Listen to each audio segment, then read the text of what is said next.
The economic hardships are becoming unbearable for Ghanaians. Our interactions reveal that Ghanaians are getting angry, frustrated, and disappointed. This anger is growing and is expressed through booing at government officials, demonstrations, open insults, etc. An urgent action must be taken to douse the anger and frustration of the people. We believe that through broader consultations, we shall develop a more robust economic policy for our country and ensure its implementation.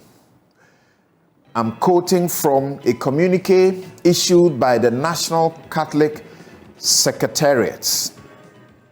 I'm referring to the Ghana Catholic Bishops' Conference. They have had their annual plenary assembly held in Donkokrom in the eastern region of Ghana, and are empathizing with citizens and sharing ideas as to how government can alleviate the suffering. Welcome to Newsfile. This morning, we are asking a very simple question. In this economic crisis, how are you coping? How are you coping? Your story may encourage somebody to find ways of coping in such a way that we are all not endangered. We have a couple of questions for the duty bearers and the leaders. When is the IMF deal coming? We have been told very soon, far advanced, very soon. When is it coming? When is the 2023 budget to be presented?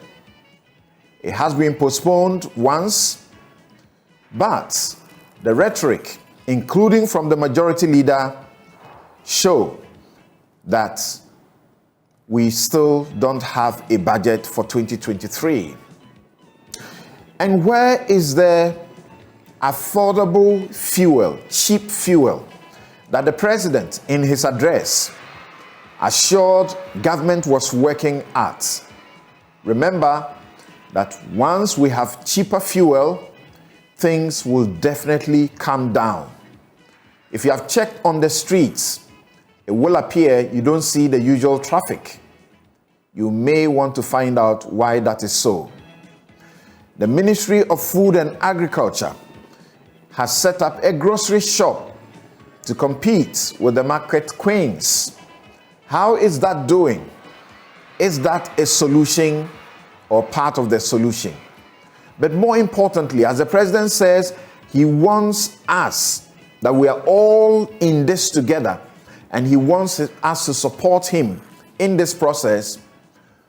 What is the roadmap to recovery? Do you know that roadmap, how it looks like? We'll be right back to deal with the vexed matters.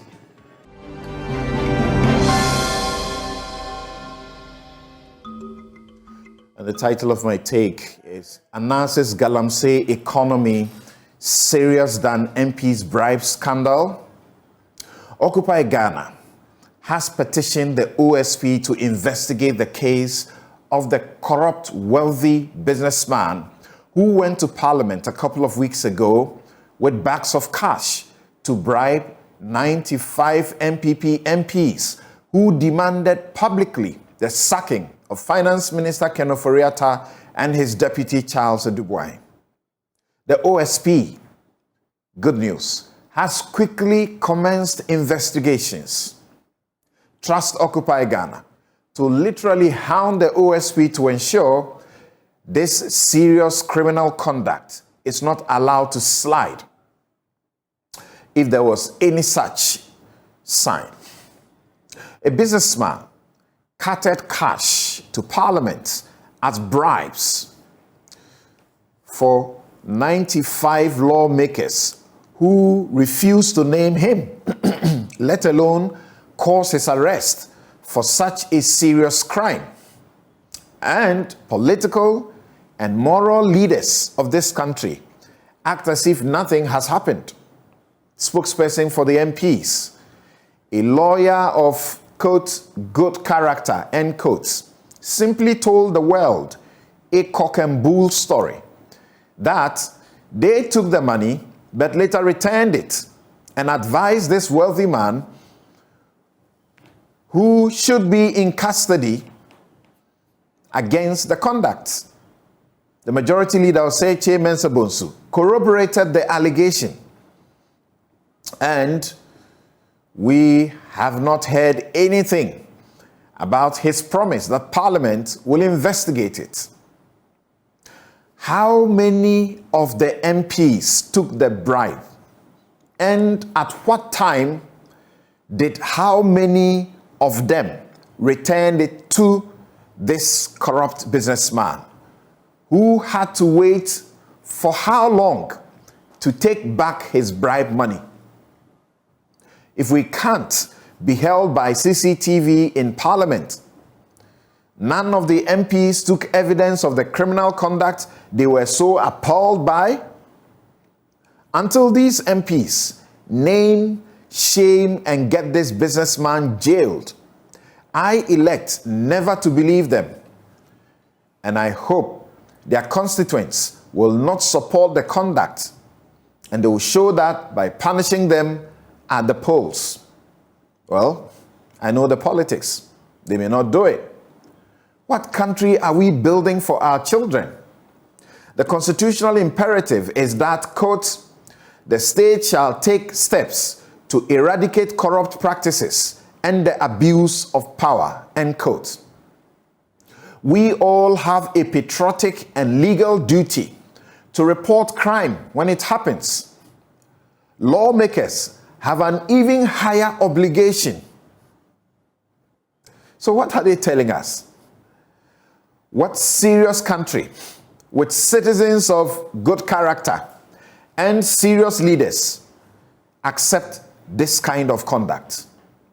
Dear Special Prosecutor, spokesperson for the MPs, that's the MP for Asante Akim North and a former Deputy Minister of Railway Development, Andy Kwame Appiah-Kubi, now says he's ready and willing to assist investigations. Dear OSP, the CDD's Afrobarometer Survey 2019 confirmed the frightening culture of normalization of corruption. Your duties, as found in your Regulation 31, include the onerous task of preventing greed, unethicalness, corrupt public attitudes, culture, and traditions. Kisie Jabing, you have so far demonstrated enough to assure us you will deal with corruption decisively, regardless who is involved. Like Anas Arameyao Anas and his Tiger Eye team, we must never allow a culture of a galamsey economy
Yes, and thankfully, tomorrow, 5 p.m. and 8 p.m., we will get to know through the ANAS principle the nation wreckers one more time. And they must not only be named and shamed, but they must be jailed. But this unnamed businessman, is he benefiting from the economic mess and the conflict of interest concerns the MPs raise against the ministers? They join the many Ghanaians to ask the president to relieve from their post? That is my take. Let the people with a conscience, not a seared one, listen and act. We'll be right back.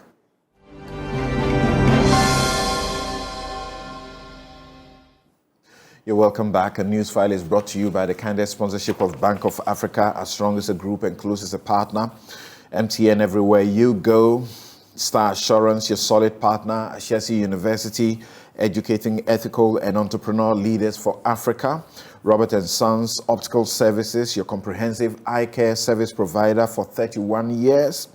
Duroplus, how you get your water matters. And remember, where Duroplus goes, water definitely flows. St. Thomas Eye Hospital, providing excellence in eye care. Haptel, everything you.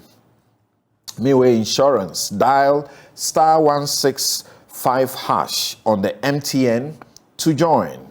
And Magdan Aviation, a different level of aviation services. That is your dependable private aviation requests solved.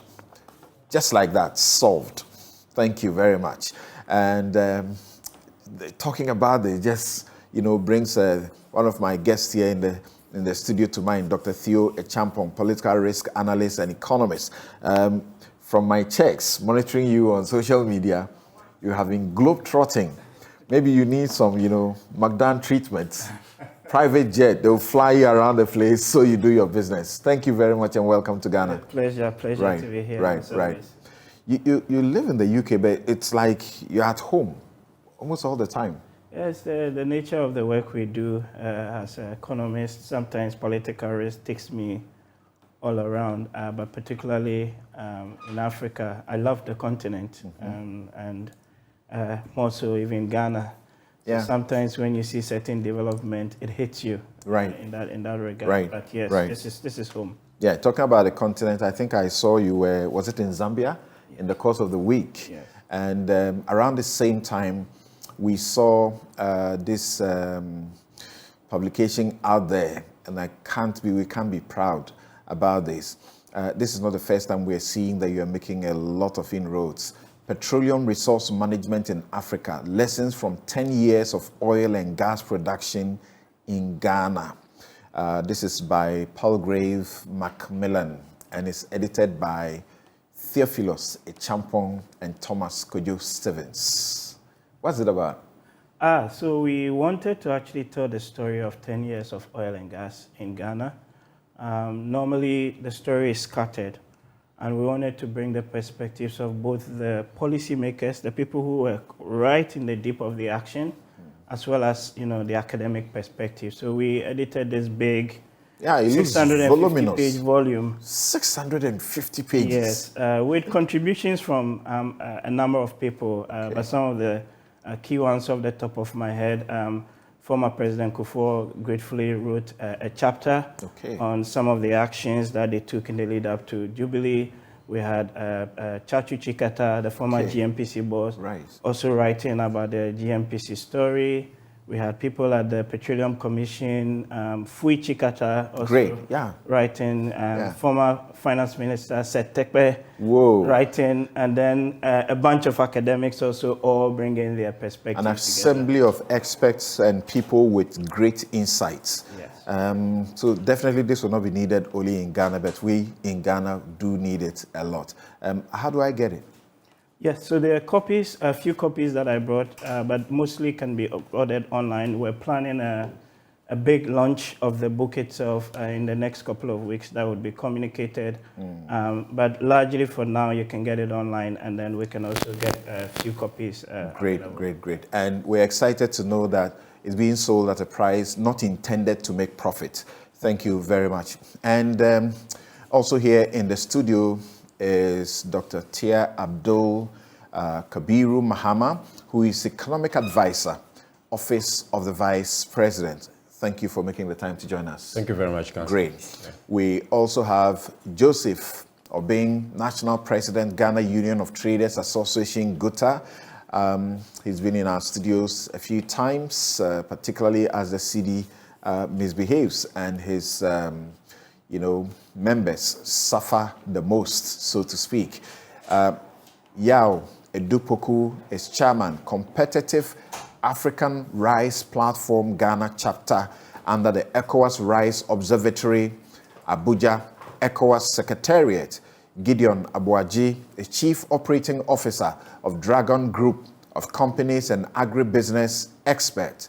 Alfred Ugbame is member of the National Democratic Congress. These will be our guests for the next almost 3 hours, looking at the issues that we have tabled for your attention. And we are clearly on this. When is the IMF deal? We have heard it said it will be done soon, at advanced stages. It will be gotten before the end of the year. When is it in? Is there a guarantee at all? Because of that, the budget for 2023 has been shifted. When it should be presented has been shifted from the 15th to another date. But if you listen to the conversation, particularly within the majority group in Parliament, there still appears to be uncertainty as to when that will happen. Now, where is the cheaper fuel? The President spoke about in his address that everything was being done to ensure that Ghana gets cheaper fuel, affordable, because it is obvious that once we have cheap fuel, then things will go down. The cost of food items and almost everything else will reduce. Will that happen? Or it is not as easy as has been said, as you have heard some think tanks and experts suggest. The Ministry of Agriculture has an approach to the high cost of food items, particularly in urban areas. So what is it doing? It has brought, plantain and other food items to the Ministry of Agric. And you may have seen on your screens that civil servants, it appears as a target, have been buying happily at the Ministry of Food and Agriculture area. Is that part of the solution to the current problem with soaring food prices? But more importantly, what is the roadmap to recovery? Do you know it? The President spoke how many weeks ago? The expectation was that certain aspects of his address will be fleshed out and there will be clear points and conversations to galvanize the entire nation around the flag, so to speak, for a recovery. Do you know what the recovery plan is? How are you coping? Share with us. How are you coping? I don't use my four-wheel. I try the best I can not to use it because it's too expensive to fuel it. So I have a smaller car I try to use. I drive to court almost every day, and the route I have been using to court, I have discovered this week, paying particular attention, that a journey that used to take me 1 hour takes me some 30 minutes or less, going to court and leaving court back into my chambers. I have seen signs getting into the court premises and parking. There's always a lot of, traffic there. After 8:30, it becomes almost impossible for you to get access into the court complex car park. I've tried it this week. There's not been a problem. I drive in there, no traffic, and I park. These give me ideas what is happening in the system. Not scientific, but that's what I see. So, share with us. Send us messages on our Twitter page and all our pages. Send us your messages. How are you coping with in the crisis? How are you coping? You're doing gobe. How exactly are you doing it? Those who say they are eating once in the day, have a big lunch, so to speak, and then you skip breakfast and is it supper? Let's have an idea how exactly you are doing it. Thank you very much. And our guests are going to help us even a lot more. So let's begin by, first of all, asking whether this food attempt to bring food into the capital is that helpful. Let's listen to the agric minister on carting food from the Western North, and then the agric ministry PRO on piloting that groceries thing. And then we have also been there, and there have been reaction from the markets. Please watch and listen. Any boy I won't cry no enya ketwa. If you say mumu ba ko kasa no say free body free afuom e dey ba say we also akra no e bedru ha say na ne boy no abo ho mienu miensa nti wudi twam akon kra dey say abo ho bedu and asanso na esi nti won mo kra no gidi say aduane ni ho aduane de ho bebre say the price of food in Accra is so high. One of you said the price of plantain from the farm gate to Sefioso here increases about 3-fold. How about when they are taken to Accra? That can increase by 10-fold. So those in Accra think there is no food, but there is a lot of food around, as you know. We only have to ensure that we get the price reduced for the people in Accra. So the ministry from next week will transport food to the ministry to sell to the people there. Minister of Food and Agriculture. No better now who say Western North for and move feeding craft for them. Started, and I'll say that the response has been very positive. Just that the big truck is still on the way. There was why has it delayed? Yeah, the information gathered is that there was an accident between Apedra Suhum area, and the road was actually blocked, so it had to reroute through Chebi to access. So we're hoping that it will be here shortly. The consumer is our priority. We have middlemen. They are profit-oriented business people. So as far as we address the issue of getting satisfaction for the farmer and the consumer, we will be satisfied.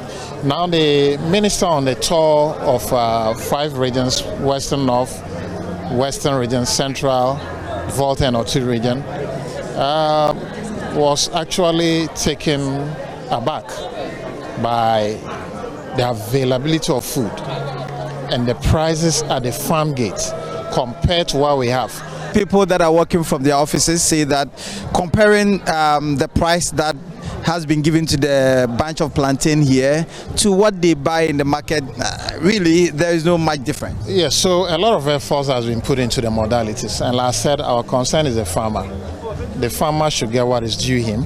The consumer should also get what is due him. And that is exactly what we've done. We've done a lot of analysis.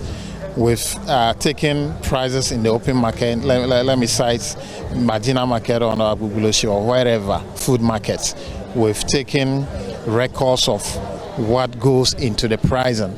And we wouldn't bring it here and probably sell at the same price they are selling at the market rates. Certainly what we have here is... Since I heard that it's a pilot, we're expecting that in the next bunch that will come, the price will really go down a bit. Oh, but you are getting a bunch for 10 CDs, 15 CDs, 20 CDs, 25 CDs. When you get to the market, how might you buy them? Okay, I can say that last week, for instance, I bought one for 15 CDs in the market, and then it was reasonable about the size. So I can't see any big difference from what is in the market and then what is here. That's my view. What's your name? Margaret. What have you bought today? Oh, nothing actually. I wanted some perishable goods, but unfortunately, they are saying they are not going to bring anything of that sort yet. So people really like some perishable goods. So I was thinking I'll get some here, but I didn't get some. So I'm expecting some. Actually, if they can bring some to us here. What is your reaction to this exercise? Oh, in fact, it's very good. But I must say the plantain I saw, I was expecting the prices to be down a bit, but I was doing some comparison, and I saw that the price here is a bit high. So if they can bring it down for us, we'll be happy. So it's not comparing it to the market where we buy our usual stuff. This one is relatively high. I think so personally. Oh, I think we were late, so I got one, and then my colleagues got two, and then one. How much did you buy it for? When we came, they said it was 20 cedis, and then the price changed to 15 cedis, which is good for us. Today is just plantain. We wish to have other products as well. Rice, the local rice to be precise, yam, cocoa yam, cassava, and then the palm oil, the oil that is now very expensive, if they can do those things for us to help the civil servants, because some of us, our salaries are not so much to cater for these things. So this, if they happen to work for us, we'll be happy. Okay, so when we got here, we got it at a different price. Yes, so even before then, I was telling my colleagues that the bunch of plantain that we saw for 20 cedis compared to the market here is cheaper. Yes, I was telling them. So I think it's okay. It's okay if more produce could come by for us to buy. Right, and the ministry issued a statement and said it was headed Ministry of Food and Agriculture Pilot PFJ Markets for Civil and Local Government Workers. As part of government measures to mitigate the impact of rising food prices on real incomes of civil and local government workers, the Ministry of Food and Agriculture has introduced a pilot PFJ market at the premises of the Ministry of Food and Agriculture effective Friday, 11th November 2022. The ministry seeks to bring the initiative to the kind attention of workers. The model for deriving the intervention involves ensuring the availability and affordability of food products. Signed, Ministry of Food and Agriculture. Let me begin with Gideon Abuaje, Chief Operating Officer of Dragon Group of Companies and Agribusiness Expert, as well as Yahweh Dupoku, Chairman, Competitive African Rice Platform, Ghana chapter under the ECOWAS Rice Observatory, Abuja ECOWAS Secretariat. Gentlemen, begin with you, Godwin Abuaje. What do you make of this approach?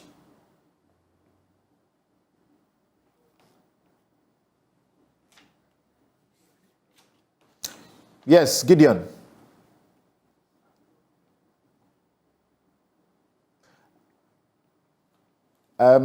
Okay. Yeah, Dupoku. Okay, Gideon, would you like to unmute your mic? I have. Great. Now we can hear you. Good. Good morning. Morning. Yeah. It's a laudable idea. Unfortunately, is it something that is going to be sustained by the ministry? Why not? And it's a bit difficult, I should say, because it doesn't look like something that is sustainable. You know, when we have good rains, you have excess production in terms of crops that really don't use fertilizers. So you have a situation where you have a lot of plantain, you have a lot of cassava, you have a lot of yam. So you ask yourself, in years that the rains are really not good, what happens? I think we should have a broader discussion on this matter and see how best we could set up approach which works best for everybody. There are people who do this kind of businesses. If we think that they are pricing their product exorbitantly, I think the market women can be spoken to so that we can all understand the situation in which we are. Because getting more people to eat local food is also going to help us to reduce the pressure on the importation of other imported products that we consume. So ideally, it should be a holistic approach, bringing in all the stakeholders and making sure that everybody understands the issue. And then we can deal with it. So whereas it is a good initiative, I do not think that the ministry as a policy maker for the state should get itself involved in selling of finished products. I don't think it's right. Let's get Yaw Edupoku's view also on this. And I suspect the plan is not just to bring food to Accra, but to all, urban centers, so to speak. So what do you say? Yaw, October inflation has risen to 40.4%, and food inflation is hitting 43.7%. Good morning, Samson and viewers. Greetings from Rara in the Oti region. I see this operation as a surgical operation. And the key word here is pilot. So to me, it is a pilot program. I don't see a sustainability in the long run. The reason is that we are a one season farming. And so you cannot take the harvest that comes in October, November, and sell it in June, July. It's not possible because it all gets spoiled. And so we should be looking at the situation where we can preserve what we have harvested and bring it out as the months go by. This is the harvesting season, so you see a lot of food in the market. Within 6 weeks, maximum 2 months, it's all gone, totally gone, and they're back to square one. This is the problem we have been facing perennially. And so this, to me, is a surgical operation, and it's marked of desperation a little. The minister wants us to know that this problem is created by the middle link. But I must tell you, Samson, since I have the platform, that just 3 months ago, I was bringing in 50 tons of rice by articulator load at 14,000 cedis, Tamale to Tema. Today, I'm paying 60,000 cedis. So you see, it has quadrupled. And this adds to the cost of the food product for the consumer. And so if we make it seem as if it's the aggregators and the middlemen who are doing this and the market women, then we are not being truthful. The whole thing is that it is a merry-go-round situation. It is a merry-go-round situation. I will tell you that I have invested in farmers, some very prominent who have been even cabinet ministers. And now they are pricing their rice according to the dollar value, current. And so what I paid last Monday is moot. Today, I have to renegotiate the price again. This is what is happening. So it starts right from the farming end to the consumer at Abubushi market. And so if we say we're going to do pilot scheme, I salute the minister. In fact, we are going to even complement his effort by bringing local rice to the stand next week. We are going to do that. Right. To boost his, Right.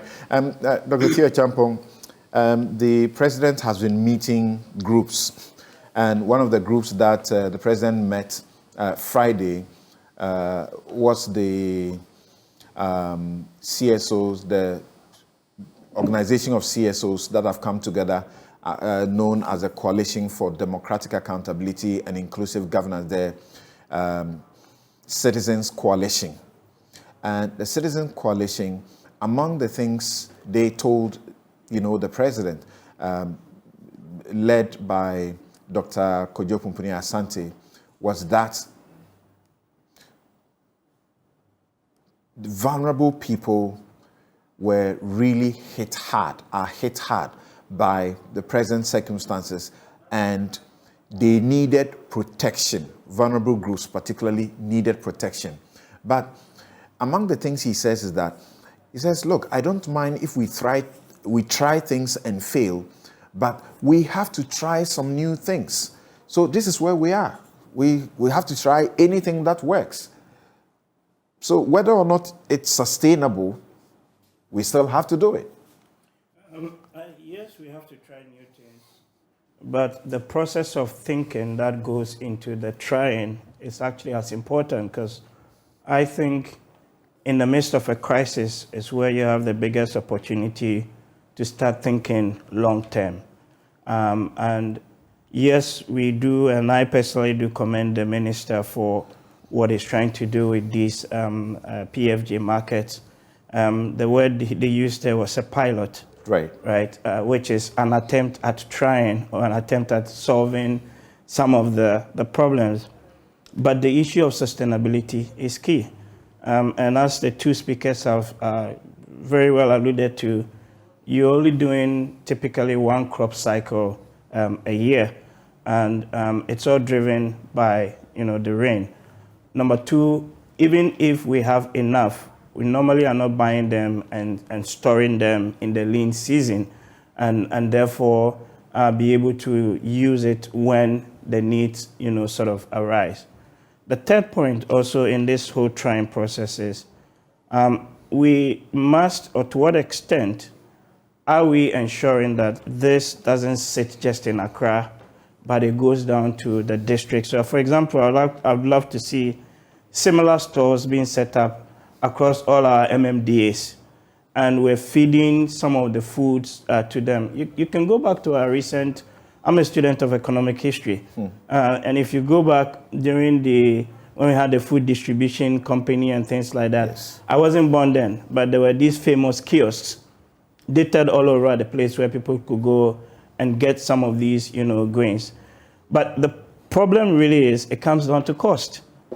And this is where there's not enough of these goods. There's a lot of corruption in that. But people who were heading some of these institutions and the stores were getting there were all sorts of over issues. the place. There was all sorts of issues. Right. And we have to learn from that. But the point is that if the government is bringing in, say, plantain, right, and selling it to Accra relatively cheaper than what the market women are, the government cannot subsume all of that responsibility. So necessarily, you need some sort of market coordination mechanism in there. What is driving the cost of the product or the food is not necessarily about the thing itself, but you have to look at the inputs that's going into it. Fertilizer, and when they harvest the food and you're transporting it, the cost of fuel, right, as well. The man just talked about spending 14,000, now he's spending 60,000 to bring the same quantity of rice from somewhere in the north to Accra. And people generally are rational, so they will price in these things in there. So the attempt to solve it from a sort of demand point of view, yes, commendable, but the structural issues must still be addressed, which is that fundamentally you have to change the way we practice even agriculture in this country. And if we don't take an advantage of this crisis and this opportunity, then our worry or my concern always is that we'll always be diagnosing problems and not providing solutions. But the process of providing the solution is equally as important as the solution itself. Because you need to really think through how you connect those value chains and ultimately how you bring down the cost of production such that you have enough food to feed the people in the country. Right. Let me ask of Joseph Obeng, the national president of the Ghana Union of Traders Association. The part of the plan, the intention, is that this will force down prices, where people are quoting, unconscionable prices for some of these items. Once you do it this way, they will be forced to also, reduce their prices. You think this will achieve its aim?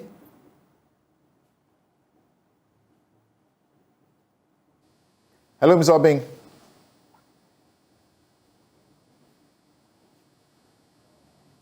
Hello.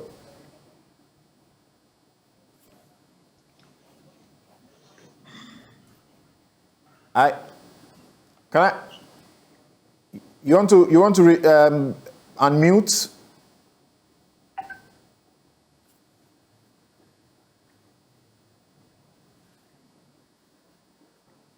Okay, let me go to Alfred Ogbame Tete. Alfred Ogbame, thank you for joining us. Alfred is a member of the National Democratic Congress.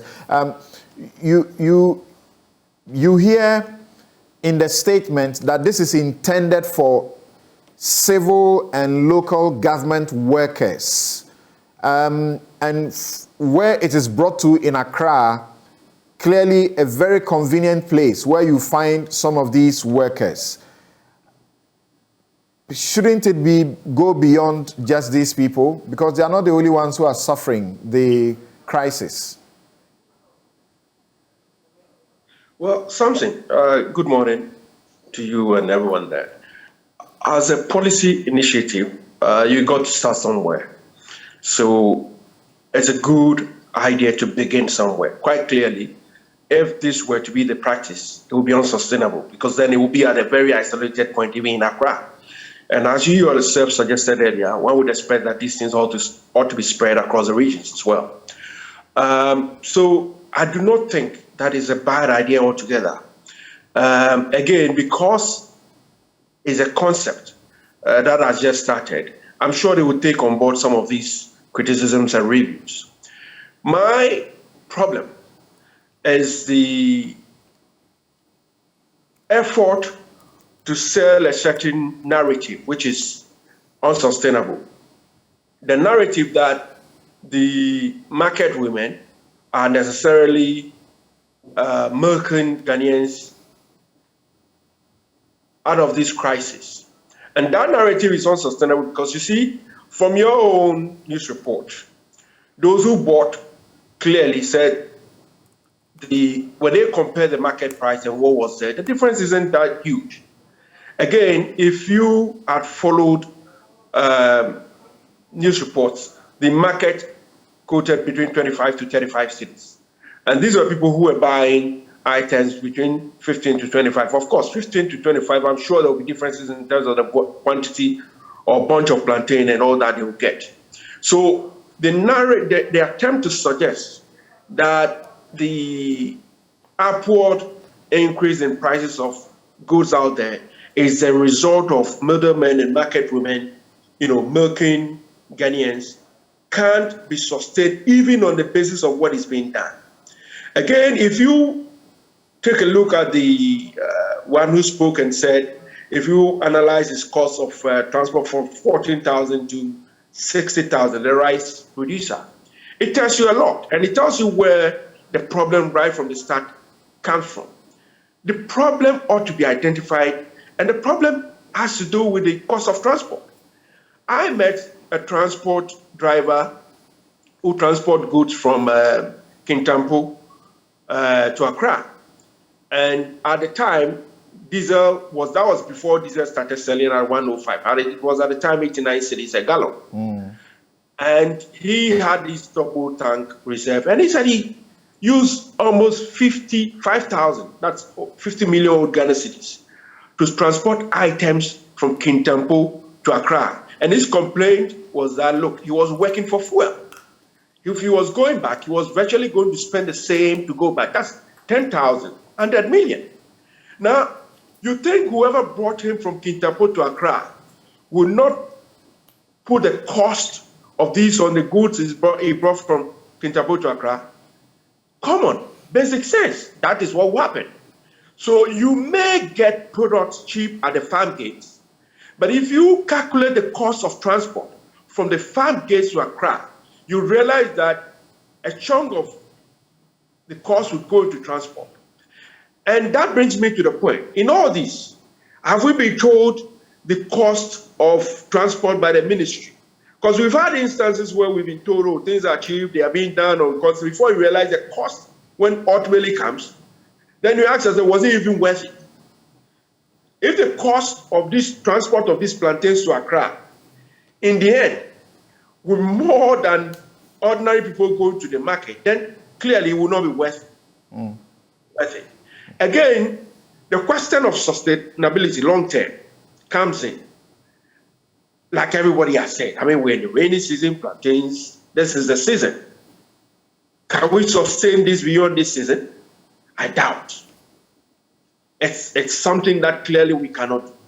Unfortunately, we also don't have a buffer or a box storage system. Indeed, what we call a box storage system doesn't exist. It's virtually private people, providing and billing government behind the scenes. We don't have any storage system. We don't have any effective system of keeping all these things. So the question is, how long can we do these things? How long can we sustain it? We must do it nonetheless, regardless how short it will be, shouldn't it? We must, but we must think beyond the short term and beyond the propaganda value. That is where I think the problem is, because I see when the minister speaks, a lot of attempt to feed on the spin, on the propaganda, without necessarily looking at how to sustain this. And that is why I'm saying that one would hope that they will take some of these concerns on board going forward. Okay. And they will not be looking too much at, the propaganda value they will get out of it. The Gutta president joins us back. I was asking you the question, but as someone within the market yourself, will this achieve part of the aim, which is to force prices? I think we've lost him again, so let's stay here in the studio. Dr. Mahama, what do you say? Yeah, thank you very much, Council, and then good morning to my colleague, Dr. Teo, and then good morning to your cherished viewers and listeners. Council, the issue about the Agriculture Ministry bringing food from the rural areas to Accra is fundamental to address an issue. The issue is that there's market failure.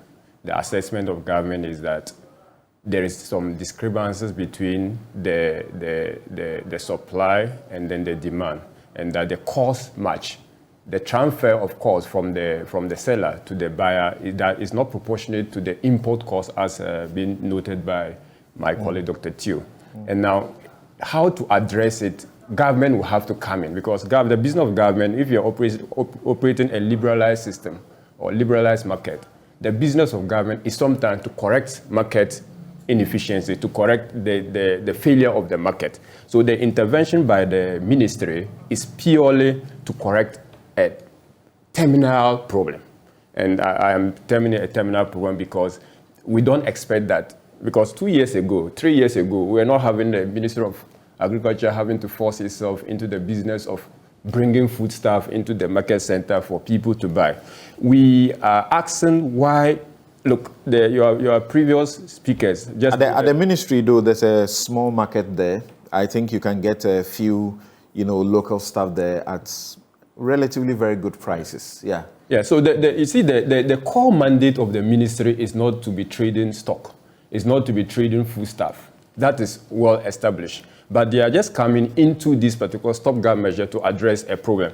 We listen to your, speakers say that this is the harvest season. Hypothetically, in the harvest season, prices of food stock is supposed to be lower. But this is the case that you said the pace right. Food inflation has gone to over 40%. And specifically to 43.7%, as you alluded, and from the data from the Ghana Statistical Service. So it means that there is a problem. Of course, one of the drivers is the fuel price. And we all admit that it feeds into the billing of the farmers or the sellers. But that gap has to be addressed. So people talk about the sustainability of that measure. I don't think the government wants to take the supply of food as part of the mandate of the Agricultural Ministry. Government is just doing this for the meantime, whilst we work to ensure that we have some stability in the fuel market, government works to ensure that, look, this measure no doubt will bring down the prices of goods, because in the market currently, there seems to be some information asymmetry. Because you listen to some people, they say that, look, this is far better than what I used to buy in the market. Another person will say that there's no difference from the market. It means that depending on the market the person buys from, prices are bound to be different. So people somehow with magnanimity. But isn't that the case because they are sourcing these products from different places? The prices. They source them from different places. But if a rational consumer knows that I will get best price at this particular market, the person will go there. And the business of government is to maximize the welfare. How many Ghanaians can actually walk up and go to Ministry of Agriculture and queue and go get those? I'm not even talking about specifically to the Ministry of Agriculture. I'm just talking that in the open market, okay, in the open market, if I know that prices at Abuso are far lower than prices at Tema or prices at Aguguleshi, I'm hearing Dr. Theo Champon talking about the policy intentions, whether you can achieve them. Because if you are bringing in Accra, you are bringing it to the ministry. If I'm moving from, say, Kasua and elsewhere, I'll definitely not want to get a vehicle and come all that way, because that will cost me a lot. Council, the issue... Maybe before you come in, just a quick one. When we started, there were two things. You want to address availability, and you want to address affordability. Okay, you might get the availability bit because we've seen all the pictures. Would this really be substantive enough to correct the market failure that you're talking about, such that you drive down prices? Ultimately, I doubt that will be the case, because the key factor of transportation and those input costs are still there. And the government cannot really buy enough, let's say, plantains to bring down, that ultimately will bring down the cost. Yeah. From the release, the target is civil service and local government workers. So at least if you are able to cater for their needs, you would have made some progress. Yeah, so that's, I mean, Council, you've just said it rightly, because any policy intention is to target some group of people. If you cannot solve all, you don't leave all. Okay, government taking a decision to target civil and public service workers and then setting up the market at the ministry clearly tells you that, look, this is a market targeting a certain category of people. Other than that, they would have set the market at the Agurushi or anywhere else. People talk about, look, if you go to Insawam, the cost, the bunch of plantain is far lesser than if you come to Accra. Kasua, if you go to Ekropo, people at Medina, their prices are far lesser than those who are in Accra. So it doesn't even make market sense for you to move away from Tema, coming to Accra, saying that you want to buy a bunch of plantain, and then you are factoring in your transportation costs into it. It will not make sense. So it is meant for people who will ordinarily come to work. This cost incurred anyway, whether you buy or you don't buy, that cost is already incurred. So that intervention is meant for them. So we shouldn't be introducing the factor of transportation, someone moving for them and factor into that. That would defeat the whole essence of that policy. Then we talk about... So clearly, there is no intention centrally to achieve driving down prices in the markets. There's that intention. There's that because intention if the impact will be on just this handful of people within the ministries, then... So let me explain how it's going to drive down. For instance, sales in the market is going to reduce because there's going to be a shift of traffic. No matter the numbers, we can talk of the number, whether 1%, 10%, 2%, whatever the numbers are, we are not privy to the numbers, right? But sales will definitely come down in the open market. When sales are coming down, the rational seller will have to reduce prices in order to up the sales. Okay. So in either way, we don't have the numbers, and we're all conjecturing the possible scenarios in this regard. That conjecture is good. We can ask questions as to what extent can this go to reducing prices. We can ask questions, can this be sustainable? I've discarded the notion about government instituting market for the sales of product. That one is out, and no government should be interested in doing that. But if you are correcting a market problem, if you are correcting a terminal problem, if you are correcting a problem that is not, you expect that in the near future, it is going to stabilize. And let's note that government is not just doing this alone. There are a basket of measures being taken by the government, including measures to stabilize the fuel market. We'll go to the fuel soon, but you see what Dr. Theo Champon speaks about. I hear it ring through my other guests, and it almost sounds as if we, as a country, we are asking the government to make an intervention on food inflation, and the first people that the government thinks of is the government itself. You know, how do you achieve a policy effect substantially with that kind of approach? I think that's what you're seeking to get at, if I understand you well. No, absolutely, because, I mean, even the attempt to help the public services, right? The question is, how big are they compared to the overall population in the country? Number two, if we take my good brother's argument that prices may come down however small it is, what sort of analysis actually underpins that? Because we're here debating policy and we don't have any strong numbers to back any of these things, when we actually know that the market makers, because of petrol, diesel, whatever you call it, are adding, and their markup, because they also have to make a profit. Right. Yeah. So even if we take catered for the people at the ministries, and some people came and even used, let's say, 2% market shift, for argument's sake, would that be enough to really make a big dent in driving down prices? I strongly doubt that that will be the case. Okay. So we will go to the question of the fuel. Yeah, but just yes. Just quickly. A quick one. I just want to note that, I mean, the minister, the deputy minister mentioned that this is not just going to be an Accra intervention or pilot. That's the hope. Across the major city, they would do that. And we know that the problem is actually at the cities. That's right. So if we're able to solve a bit of the problem in the cities, somehow it can ameliorate the suffering of the people. I think that across the board, everybody agrees to that. Good President, can we get you now? If we can get you briefly, and then we go on the question of the fuel that the government was saying was going to try to get us cheaper fuel. Yes, Mr. Joseph Obing. Yeah, Samson, can you hear me now? I can hear you, sir. Please go ahead.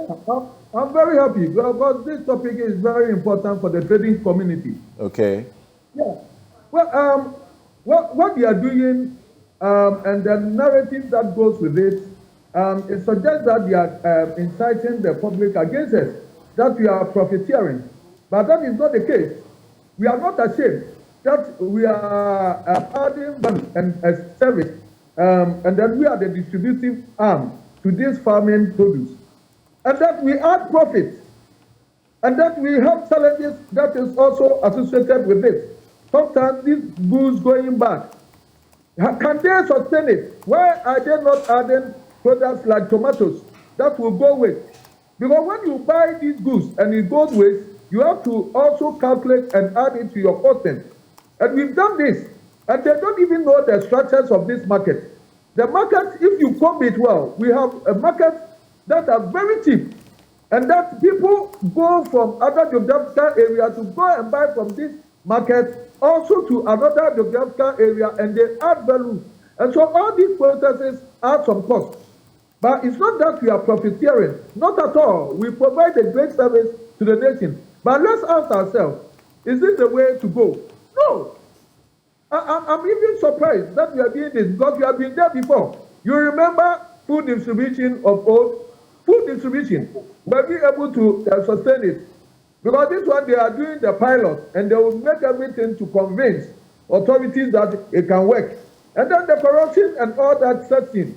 You are not adding profit to what you are doing. You are subsidizing. You have all the logistics to procure the goods at a subsidized rate, and then you are trying to compare your pricing with the trader who have these challenges of sometimes traveling about 4 different cars, going with about 4 different cars to the destination. Bring these goods, some of them, if they have accidents on the road, some of the goods will perish and all that.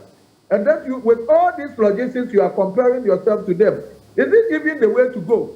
Are they going to sustain it? The only way to sustain this is to add value. That's it. You have to add value to this farm produce, and then make sure We turn some to powder, we some tend to have baked food, can them, we turn them to chips and all that, put them in the sauce. And this is the way to go, this is the modernity.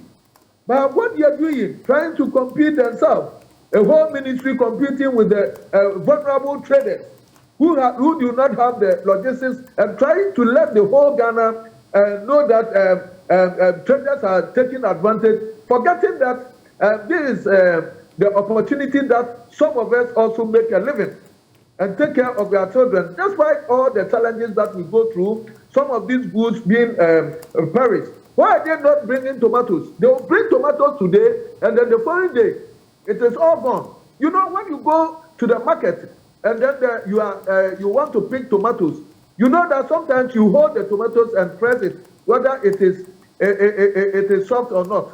Because the soft ones you won't buy. And then the following day, the person may throw them away. So the person tends to sell only the good ones. All these things are factored in the cost. And so we have to find a more productive way to even helping the chunk of our populace who trade in this area, rather than destroying their markets and inciting the generality of the consuming public against them. In any case, you said that you are selling to civil servants only. Oh, so that's the effect. I see. That means, you said? You said that there's some incitement against those in the market who are doing their normal trading. Yeah, this is what this suggests to do. That we are profiteering. Do you remember when they said? But don't we know, very typical of some Ghanaians, that they will profiteer even in these circumstances? No, whoever profiteer in the market have to be punished by the consumer, because the consumer have to cope the market. And then you go to Kaswa market and see that if the prices there are not even cheaper than some of the prices they are calling at the ministries. No. So the consumer have the right to punish any person, because we do not communicate our prices. All right. There are some that are very cheap. And so you go and punish the person who tried to profiteer. And in any case, nobody will profiteer in goods that are perishable. Not at all. Okay. But the only thing that makes some of these prices go up is that we also suffer some problems, like some of the goods going bad.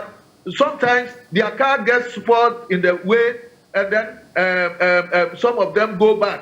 All right. And so when they come, they have to manage the few that is not perished. And so we don't put all these things in context and then put a bad name for the one who is providing this service for us. Thank you. Thank you. If the goods come from the bigger market, they also come for another market. And then that market, people also go to buy from that market to the very far away areas. All this add value to it. So these people, are they able to go to all areas, all vicinities to sell this? No. All right, thank you. Thank you, President of the Ghana Union of Traders Association, GUTA. That's Joseph Obing. My other guests are Dr. Tia Abdul, Kabiru Mahama, who is economic advisor, Office of the Vice President. Dr. Theo Champong is political risk analyst and economist. Yao Edu Poku is chairman, Competitive African Rice Platform Ghana chapter under the ECOWAS Rice Observatory, Abuja, ECOWAS Secretariat. Gideon Abuaji, we heard first, is Chief Operating Officer of Dragon Group of Companies and Agribusiness Expert. And Alfred Ogbame is member, National Democratic Congress. We take a quick break, and when we return, we are going to look at another aspect of almost, the same situation. If fuel prices are not, stabilized, are not brought down, will anything ever change? And is the government's promise to get cheaper fuel working? How soon or how long will that take? We'll be right back.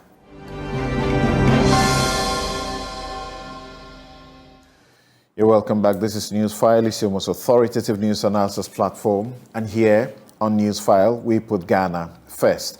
And my guest, Dr. Mahama from the Office of the Vice President, Economic Advisor, Joseph Obing of GUTA, Dr. Tio Champong, Political Risk Analyst, Yao Edupoku, Chairman, Competitive Africa Rights Platform, Gideon Abuaji is Chief Operating Officer of the Dragon Group of Companies and Agribusiness Experts. Alfred Ugbame is member National Democratic Congress, the NDC. Just share a few of your messages that you have brought on the back of this.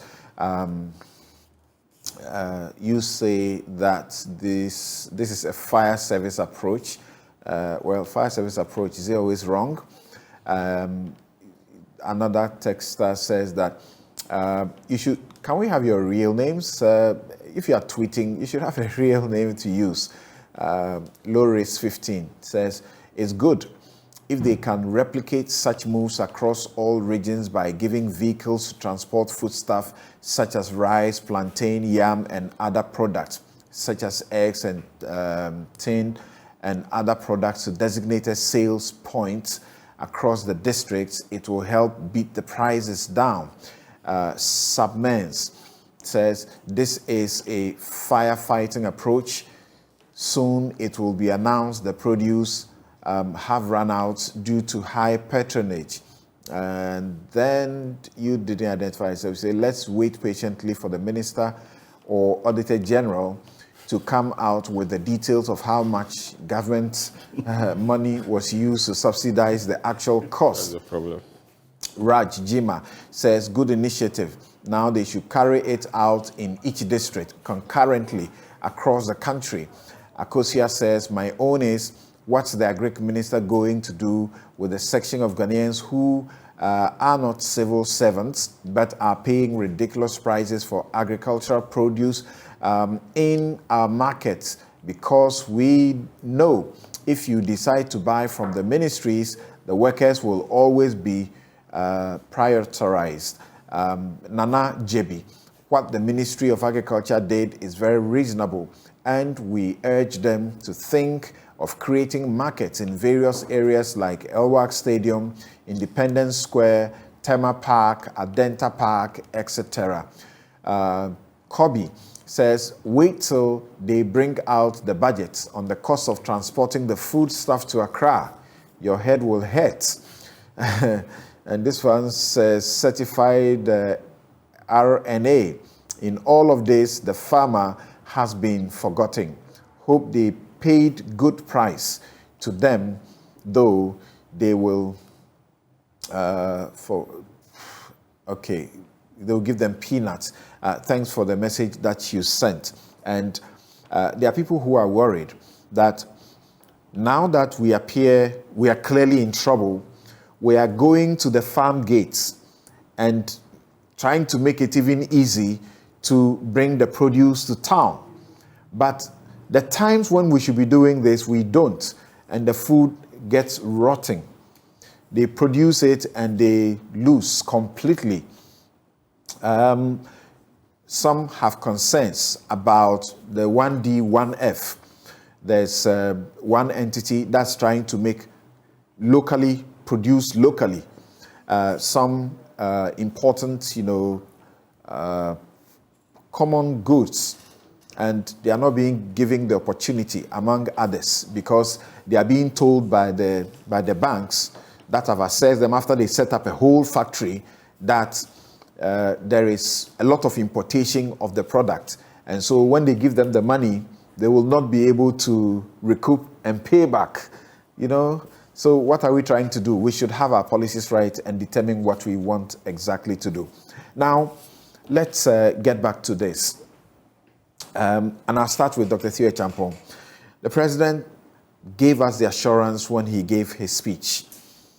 And he said that government was doing everything it could to get affordable fuel, because that is a central part of bringing down prices and reducing the effects of the suffering that we're seeing. This was the address he delivered on the 30th of October. There are those who have said, including experts and, CSOs that have said that what the president is saying is not achievable. But there are those who believe this can be achieved. What do you say about it? The first question is, what is affordable? How do we define affordability? In what context and what sort of benchmark are we using? I mean, petrol prices today are what, 15, 16, I think 17 or so per liter. If that is our reference line and it comes down to 12, just for argument's sake, would that be classified as being affordable? There are three key things that drives petrol prices in this country. Number one is the price of the product that we are buying from outside. I just checked the oil price today. Brent is selling at, what, $96 a barrel. We don't have a control over that price. Of course, we produce some oil, but most of it doesn't belong to us as a people because of the arrangement that we've entered into. So that's the first thing. The second thing is, then when you buy that petroleum product, you have to what? Bring it down to your country. So you need to also use dollars, and you have to pay for transportation to bring it down. And in that instance, many a time we are changing our cedis, the cedi that is already struggling, to buy dollars to bring these products in. Then there's a third point that drives the price, which is the taxes and the margins that you pay on the petroleum products. And in many of the numbers that I have worked with, because this is an area that I operate within, you're talking about between sometimes 30 and 40, 45% tax and margins and even levies as well on these products. So if we want to bring the prices down, which of these three areas are we looking at bringing the price down? Is it the price that you're procuring the thing at from the international market? Is it the taxes and margins and levies? Or are we going to provide cheaper dollars for the importers to bring the price of the good down? Clearly, we don't have enough dollars within the system, so that's an option that is out.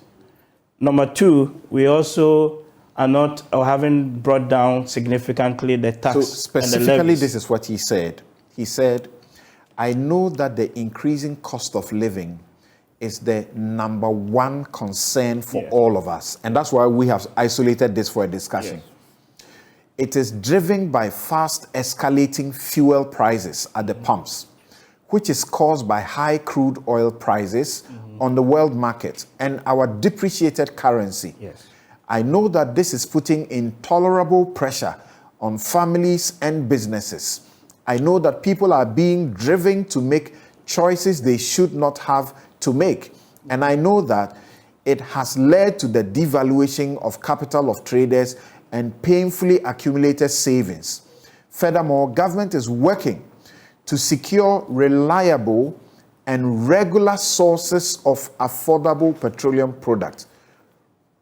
Secure, reliable, and regular sources of affordable petroleum products for the Ghanaian market. It is expected that this arrangement, when successful, coupled with a stable currency, will halt the escalation of fuel prices and bring relief to us all. Yeah, but that statement, the president only addresses just two of the factors. He talks about exchange rate, and he talks about the high price of the good. But in the current market that we're in, is it really the case that we have issues of reliability of supply of petroleum products and that they are not coming in at a regular interval? I don't think that is the case. Because, the market is fairly deregulated. The BDCs would bring it in and then sell it on to the OMCs.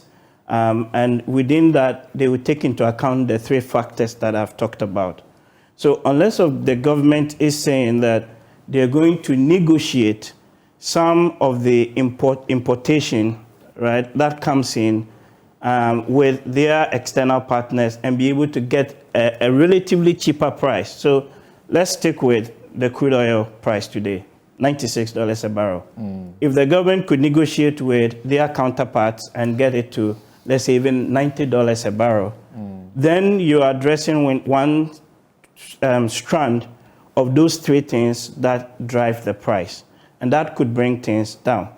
But would they actually get that? That's the really important thing here. Who would be willing to sell to the government at a discount, and what sort of financial arrangements would kind of underpin it? But in all of this, there's also one thing that we haven't talked about, that many people are saying, look, bring down some of the taxes and the margins and the levies, and that will actually offer a much bigger immediate benefit to Ghanaians at the pump than us running around all over the place looking for quote-unquote reliable and regular supply, when actually the issue is not reliability or how regular it is. It is that the depreciation of the exchange rate is what is driving the prices at the pump. That is the big issue. You are in this field as, you know, a foremost expert. My question is, do you have an idea what steps have been taken since the speech to make this a reality? They had a group from the ministry. I think they were in Dubai. Please correct me if I'm wrong. And then they're going seeing other governments to see if they can have some arrangement to bring in petroleum products into the country. Okay. I am not too sure, even if they got some volumes, it would really be enough to bring down that 18 CD per liter at the pump. Because if you break down the price, the biggest thing, like I said, is the CD, is the exchange rate, and is the taxes. That is the thing that we need to address. In the U.S., we hear, you know, Joe Biden speak about strategic stocks, yes, which he's released to sort of stabilize a bit. Yes. Do we have anything like that? BOST is meant to be playing that role. They haven't really done as much of playing that market-making mechanism over the last couple of years. You have TOR that is still lying down, refinery that has not been working. Nkrumah had the foresight when we didn't even have oil to put up a refinery because it was kind of important. But of course, over the years, we've mismanaged it. Sort of become like a warehouse for the private operators. All the levers we have at our disposal to actually address the issue of reliability and regular supply, domestic, we haven't done. And now we're saying we want to go running around the world looking for supplies from some other places to fix it. You know, in the Bible, for those of us who are Christians, it was said that Joseph, when he came in, 7 years he gathered ahead of the lean season. That's right. But we're always living hand to mouth. We're not really doing the deep thinking and the strategic planning that is required. The Bible, that is part of the problem.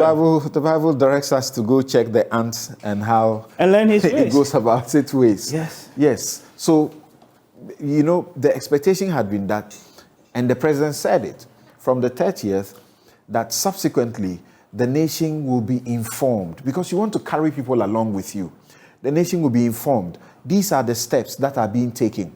This is going on, that is going on. There doesn't appear to be anything like that. So tell us, what is going on to realize this promise or this assurance? All right. Council, the issue, as noted by my brother, has to do with two main things. The Forex issue and also the issue about the global price of the fuel or the product. Now, let's take the issue about the product. Here I just mentioned the price, $80 to $96 per barrel. That is quite and the trend is actually showing that the prices are even on the downward trend. That is the trend but we see our prices at the pump keep on rising. So we can attribute it to only one thing. That is the forex exchange or the Forex. Now, government has a role, as he mentioned, to be the under boss, the arrangement with boss. We're supposed to, bring in products, store them. In times like this, we release the product into the market.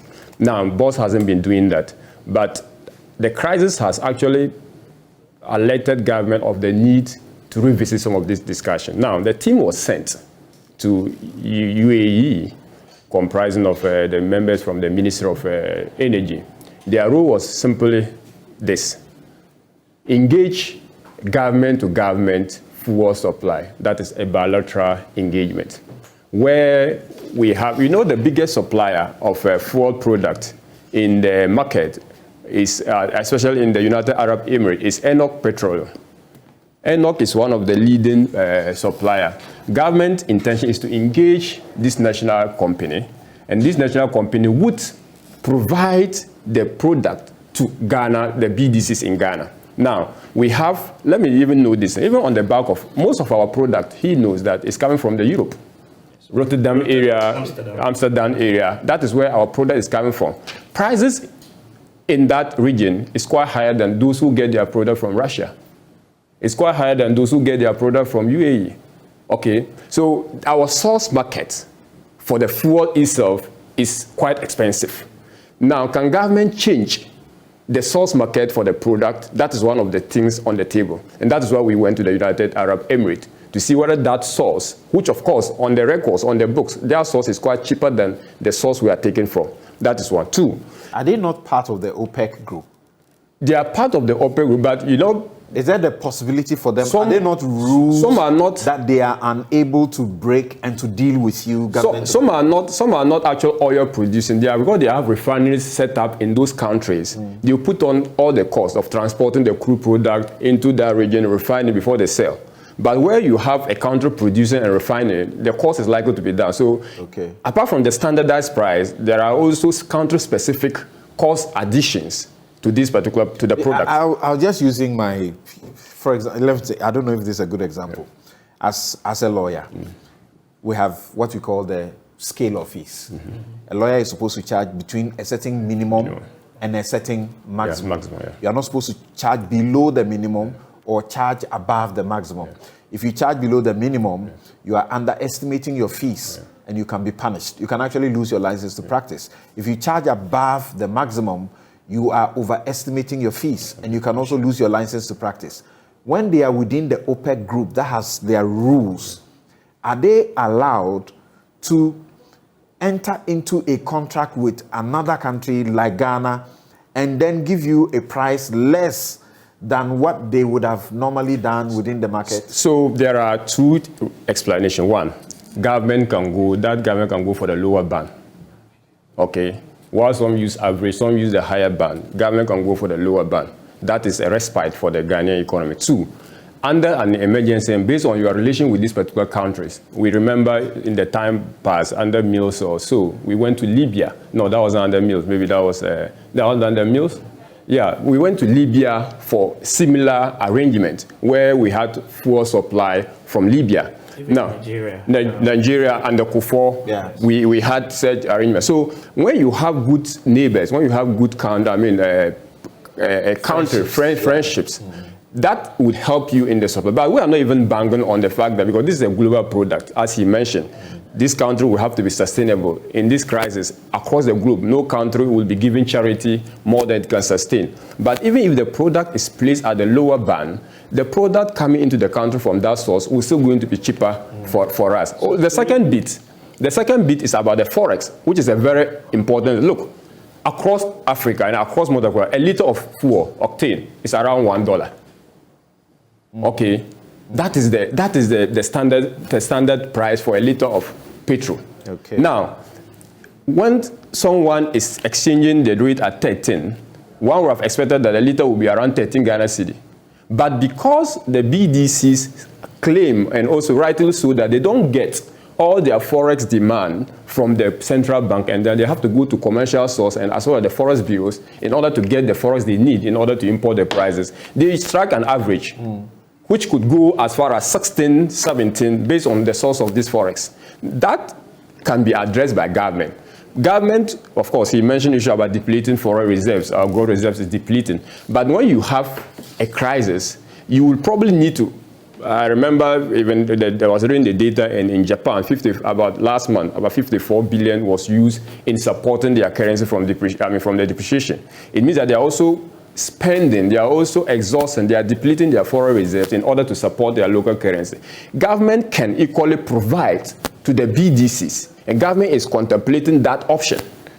Provide to the BDCs all the forex they need in order to bring the product, so they don't go to the... But at the moment, the government, if you look at the Bank of Ghana's own numbers, right, on the net reserves of this country, it's almost dwindled, right?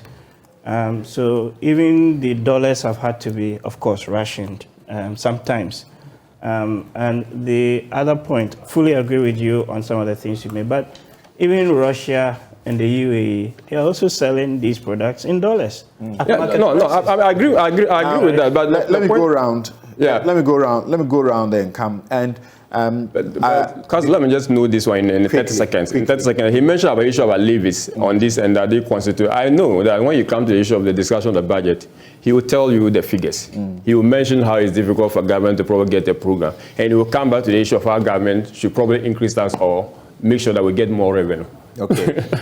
So where are we with the attempts? I'll come back to you. Where are we? Is there a sign that we are making any progress and that we could get this? Because the fuel prices continue to soar, and it's you would have heard even the parliamentarians.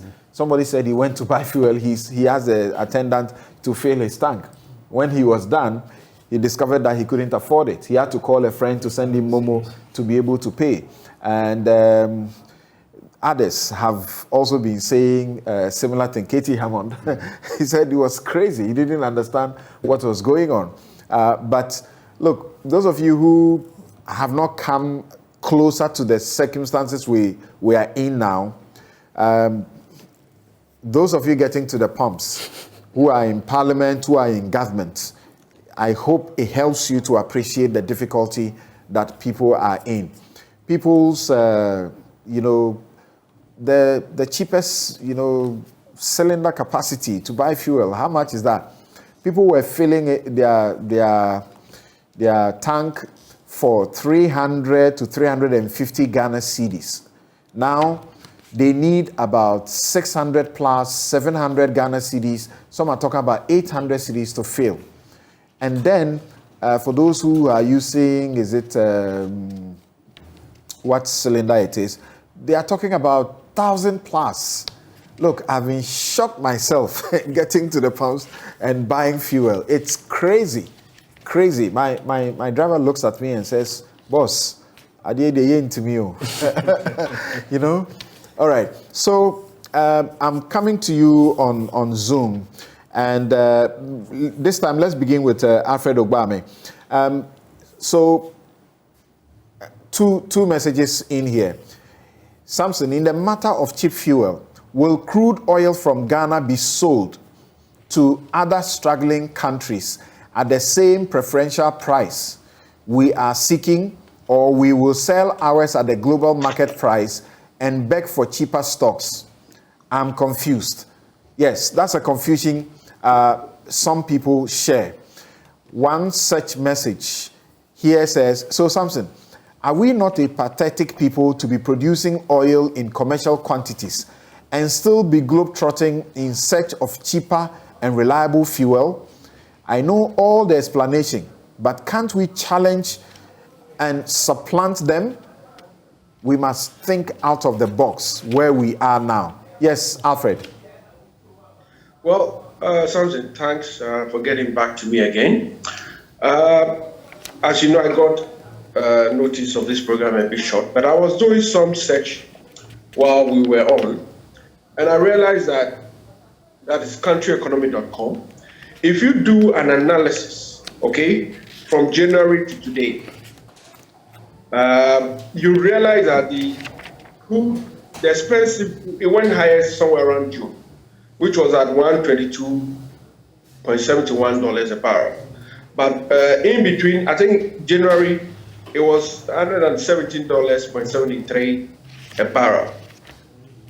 It's selling today at about 96 point something, or let's say average, $97 a barrel. What you've had is a reduction in terms of the price when you look at when it went up in February, which was 97 to today. Overall, however, there's been an increase in the price. And the increase, if you look at countryeconomy.com, it says is about 19.11%. But do an evaluation of the increase of crude or fuel prices in Ghana. 6 point something in January, let's say 7 cedis a liter. Today, how much is it? You having diesel selling at 105 cedis a gallon. Let me now get back to the president's statement. For me, I, with all due respect, I never took it serious. I saw it as a repetition of some of his own promises. And with all due respect, things that were just meant to provide support to us, but not meant to be achieved. The question is, where was he going to get crude at a lower price? The only place he could get it would be Russia, which is offering a 25% rebate. And you could pay in rubles as well. Was our government going to take that risk? No way. Was he therefore going to use the Arabians, let me say Arabians, because all of them from that peninsula, or Emirates, those from the Emirates, as middlemen to secure that oil and provide it to us? I doubt if our government was going to do that, because the repercussions would be the same. How then was he going to get crude from the Emirates? How was he going to get it? And I heard my colleague from the vice president office talking about the Libyan connection, the Nigerian connection, and everything.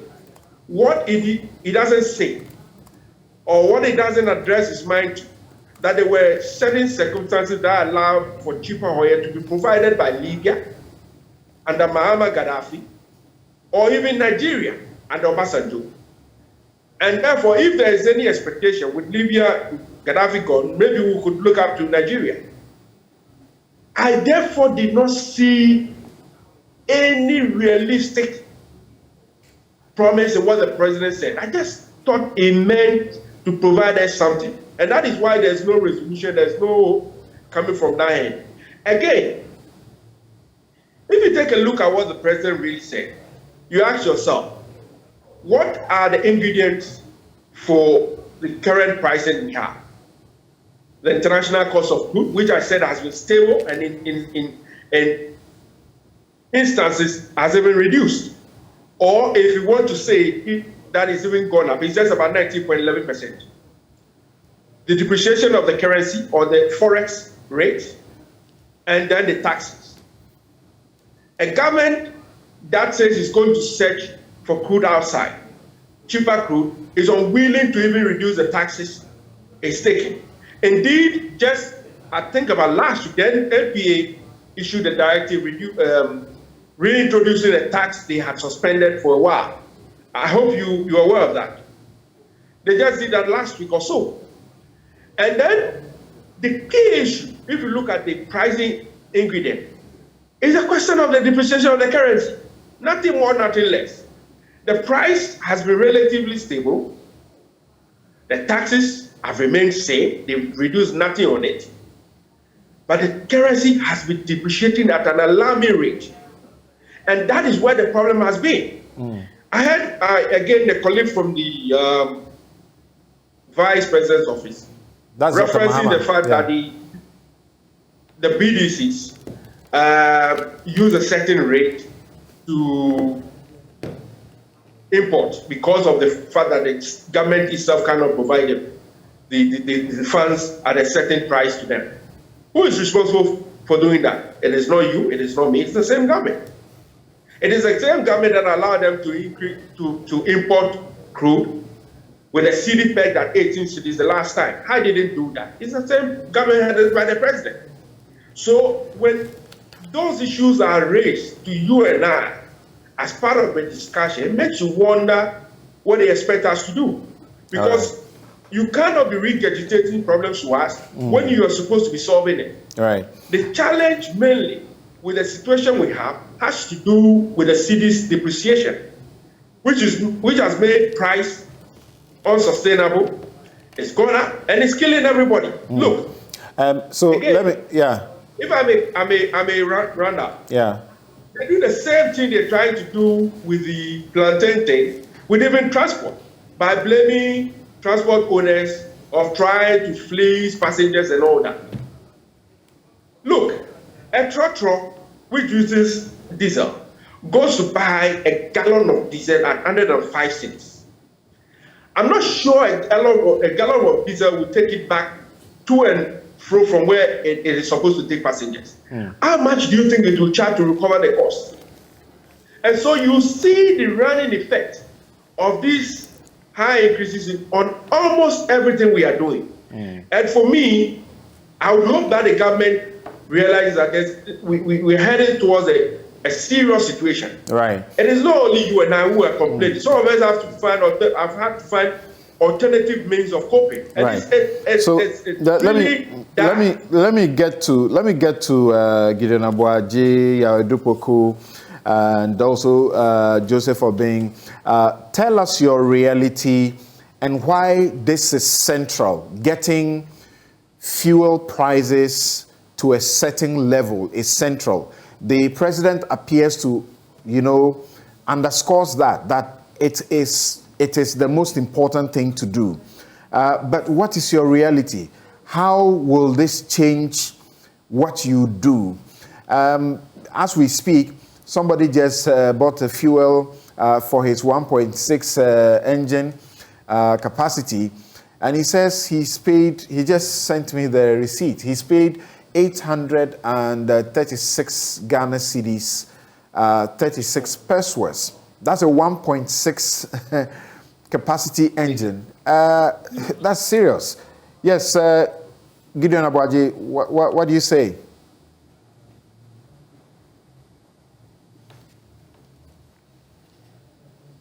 You are in charge of, a company, you in the agric sector as well.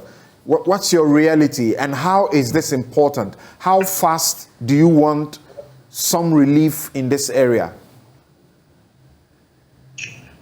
Well, currently it costs about almost 20% on the value of 100 kilo bag of raw material we send to our factory. 20%, so 1/5 of the product is now just transport cost. Then you add all the other costs to it. But let me say this so that the argument, the discussion does not really become so skewed and something like a short-term, something that can be resolved. We need to put in policies and programs in the long run, long-term programs to get some of these issues addressed. The food import bill is huge. You go to most of the shops and the grocery shops we have in this country. A research that I saw indicates about 90% of all the items on shelves, food items, are all imported. So you have just 10%. So averagely, if the Ghanaian disposable income for food is about 30%, and you have an issue where 90% of all the food on our grocery shops are imported, and the bill is over $1 billion, it means that the Ghanaian economy, in terms of processing, is holding only 10%. Can we put in a deliberate policy to improve processing of our food products to, let's say, 30, 40, 50%, so that we can bring down the import bill on food, which then makes more dollars available to import the very things that we don't produce in this country. And said policies are not a 3-month something, or 6 months, or 8 months. It should be an elaborate policy to resolve these problems. The approach we are giving our problem in terms of fuel and depreciation and currency issue, dollar issue, is all cosmetic, if I may say so. When the noise is up, we make the noise, and then when everything settles, we get some monies that we borrow, then everything goes down. whatever monies that we borrow from IMF, we are going to pay. If I don't pay, or the current government in power does not pay, the next generation is going to pay. So let's create policies that enables Ghanaians, that empowers Ghanaians to process, all right? Can we have a lot of processing companies processing yam, blast freezing it, drying some, baking some, and making sure that we have food throughout the year?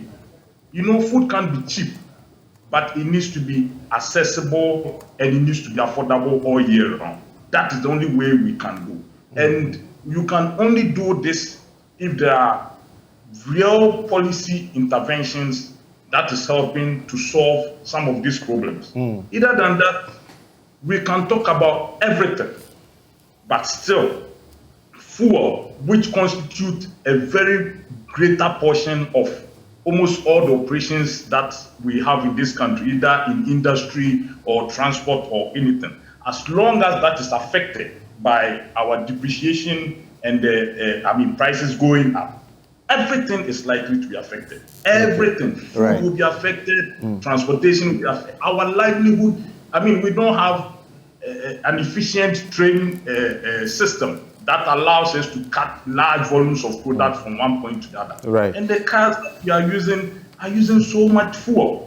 And using so much fuel to cut just a small volume of fuel is likely to have prices go up. Right. So no matter how we talk about exchange rates, dollar going up, depreciation, and what have you, if we do not put in systems that allow Ghanaians, that encourage Ghanaians to process, to add value to the things that we produce, so that during the harvesting or during the bumper harvest time, we are able to process and store and reintroduce it into the market year round at a price that everybody can buy.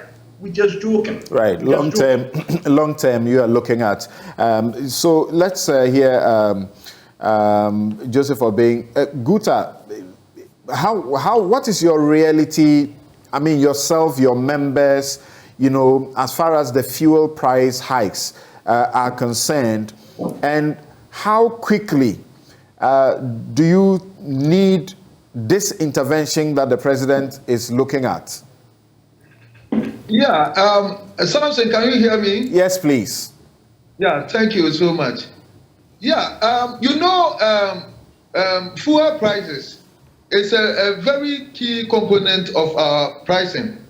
This inflation that we are experiencing now is as a result of accumulation of cost and nothing else. There's no explanation to it. It cannot be that there's excess liquidity chasing fuel goods. There are a lot of goods, but it's the accumulation of cost that includes the prices of fuel. First we used to procure goods from Tema when your goods arrive at 1,002. Now we have to pay 3,000. Those who send it to Kumasi used to pay about 8,000. Now they have to pay about 15,000. To the north, about 225,000. And all is a cost addition to pricing that people just say that the traders are just being profiteering. And so the faster the president can do, or whatever means that they will use to make prices come down, if even it's a deliberate, because normally government wants prices to go down, but government's own commitment to this cause is virtually nil. He doesn't. He wants to take the profit from the left. He wants to get all the tax and all that from the left, and then on the right he wants the prices to go down. It never happened. Now, as I'm speaking, benchmark values have gone up. So the food items that we are talking, the imported food, have all gone up over 60, sometimes 100%, 120%. And it's because of this benchmark value increase. How do we have to increase duties at this time that our capitals are so eroded by the exchange rate? And then we expect that the prices of goods and services should come down in the market. This is not fair. You understand? And then the VAT that we used to pay a flat rate of 3% previous year, now we are paying VAT of the standard rate of 19.25%, an increase of 16%. And monetary policy rates having gone up this March, where interest rate is around 38%. How can businesses do? Cost of doing business have gone up extremely high, and that is triggering price hikes in the market, and nothing else. And that if we want prices to go down, then we have to have our own commitment by reducing some of these taxes. That I would say extortive taxation. That is actually collapsing businesses at this stage of our business life. All right. And then coming back to the food of the Ministry of Agriculture selling, the comparison is not there. It's not fair. There's no fairness in this comparison. That you bring goods that you do not put profit on it, and then benchmark the pricing or the person who have brought it and put in some profit on it. Okay. All right. How are you going to sustain it in the best Thank way? you. Thank you. Let's hear Yahweh Dupoku now, chairman of the Competitive African Rice Platform Ghana chapter. What's your reality? The people that you deal with within your circles, the fuel situation, and how soon or quickly, badly do you need things to be turned around in the manner that the president, promised or assured on the 30th of last month? And I'm asking Dr. Mahama here to tell us exactly where they are with that as well. I just told you about somebody who just bought fuel and showed me his receipts, a 1.6 liter engine, and he's paying in excess of 800 Ghana cedis. That's clearly not sustainable for any, family. Yes. Thank you. The president is the father of the country. Every father, when your child cries that I'm hungry, daddy, you'll tell the child, hold on, I'll bring you food. And the child believes in the father, and so will not cry immediately. Between you and I and all of us, we know that it's not possible. Ghana does not control fuel prices. Even OPEC finds it difficult. And so the idea that we may get an affordable or comparatively better price is neither here nor there. We should face the facts. The whole global economy is in a turmoil. There is a disruption going on. So Ghana is part of it. And we are talking about a liberal economy. When your economy is liberal, you are at the exigencies of the weather. When it's tsunami, it will roll you. When it's this earthquake, it will roll you. And that is what Ghana is experiencing currently. So the fuel thing, as much as it's affecting me, bringing me down, I know that we cannot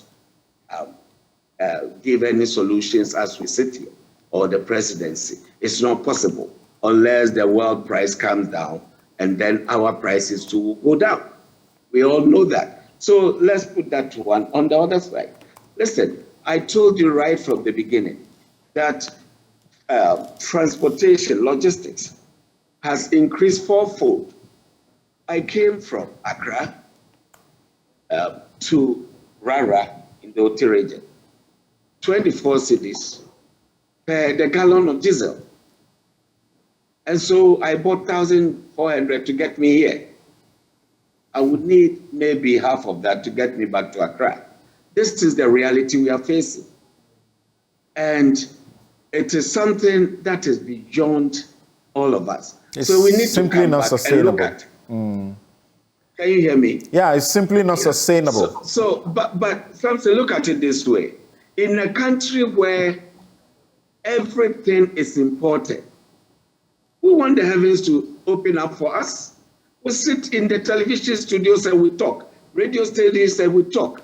And then school feeding program is bringing mackerel. Is a mackerel bought in cedis? It is in dollars. And you expect the dollar to be stabilized. It will not. This is the reality we face. Yeah. We are talking about school feeding program where we have local rice, but what the students are eating are foreign rice. Yeah, that was the original idea. When the people who supply eggs, local, eggs and all, when some of them came to me and made the disclosure to me, I was so angry. I didn't know what to do with myself. That they were being fed with eggs produced here and local, produce in Ghana. And suddenly, because we need to give some party person a contract so that they will benefit to go and import mackerel. And actually, you saw how they did some of the mackerel. They put some school feeding on it. This is crazy. It's customized. Thank you, Michael. Anyway, okay, so and then look at it this way. We are always talking about the forest. How come Nigerians are the ones who drive our forest market and not Ghanaians? It's not the forest bureaus that you see in the air conditions. They are not the ones who drive the forest. Dr. B will tell you, because he and I are members of GUTA.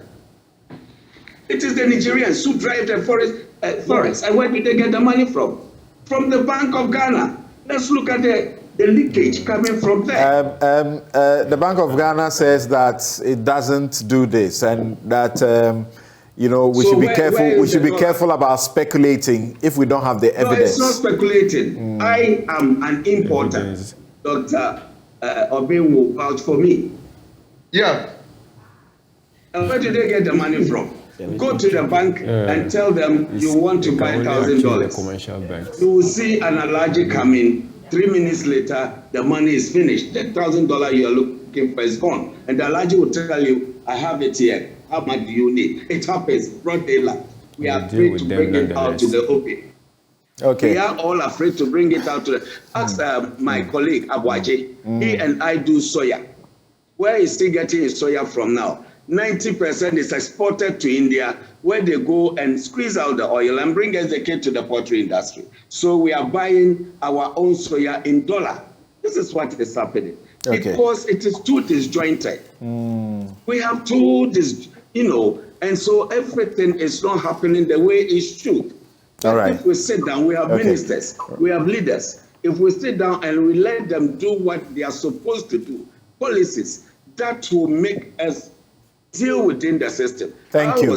I was born in 1974. I saw Operation Feed Yourself. I saw Food Distribution Corporation. It went down. So what are we doing to ourselves? We are not ready to talk boldly and then see where the problem is coming from. This is what we are facing. Samson, I'm sorry, I will not be part of that. I will say it as it is. All right, thank you very much. And in some 1 minute, then we take a break. The question I asked you. So where are we on this exploration, so to speak, with a team that has gone to the AU?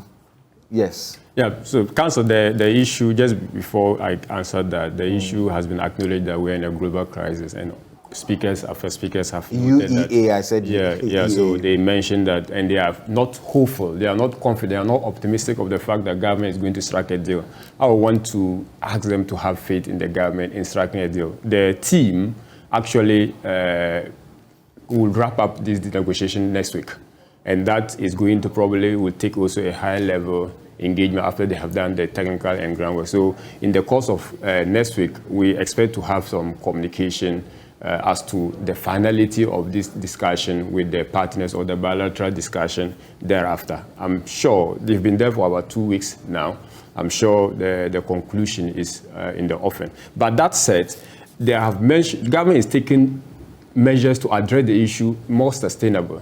We have Central, which is a private refinery coming on stream. That will be the first quarter of next month. We are working to ensure that TOR is revived so that domestic production of crude would be something that we can rely on. We can have some predictability, we can have some certainty of supply, which is not going to be affected by forex or exchange rate situation. We are also trying as much as possible to ensure that we reduce the import bill. I think it's a suggestion being made, and government announced that rice, oil, tin tomatoes, and etc. would be government. You see, government could go for a ban. But the implication of a ban, considering the fact that we have WTO rules, rules on non-prohibitive tariff regimes and all that in the basket, makes it difficult for government to take any of these drastic measures. But in terms of emergency like this, government can go for restriction of forex and to conserve forex for the essential things that's mentioned by Mr. Edu. So government is doing essential there. And also, more fundamental, government is trying to address the issue about foreign reserves being kept in other instruments other than the dollar. Yeah. And the Bank of Ghana gold purchase program is one of such measures that government is. Thank you about that. And I asked a question where the U.S. Biden is telling us about their strategic reserves, and if you check the National Security Strategy document, this was identified. The National Security Secretariat identified that the absence of strategic reserves of liquefied fuels and gas was a national security threat or risk.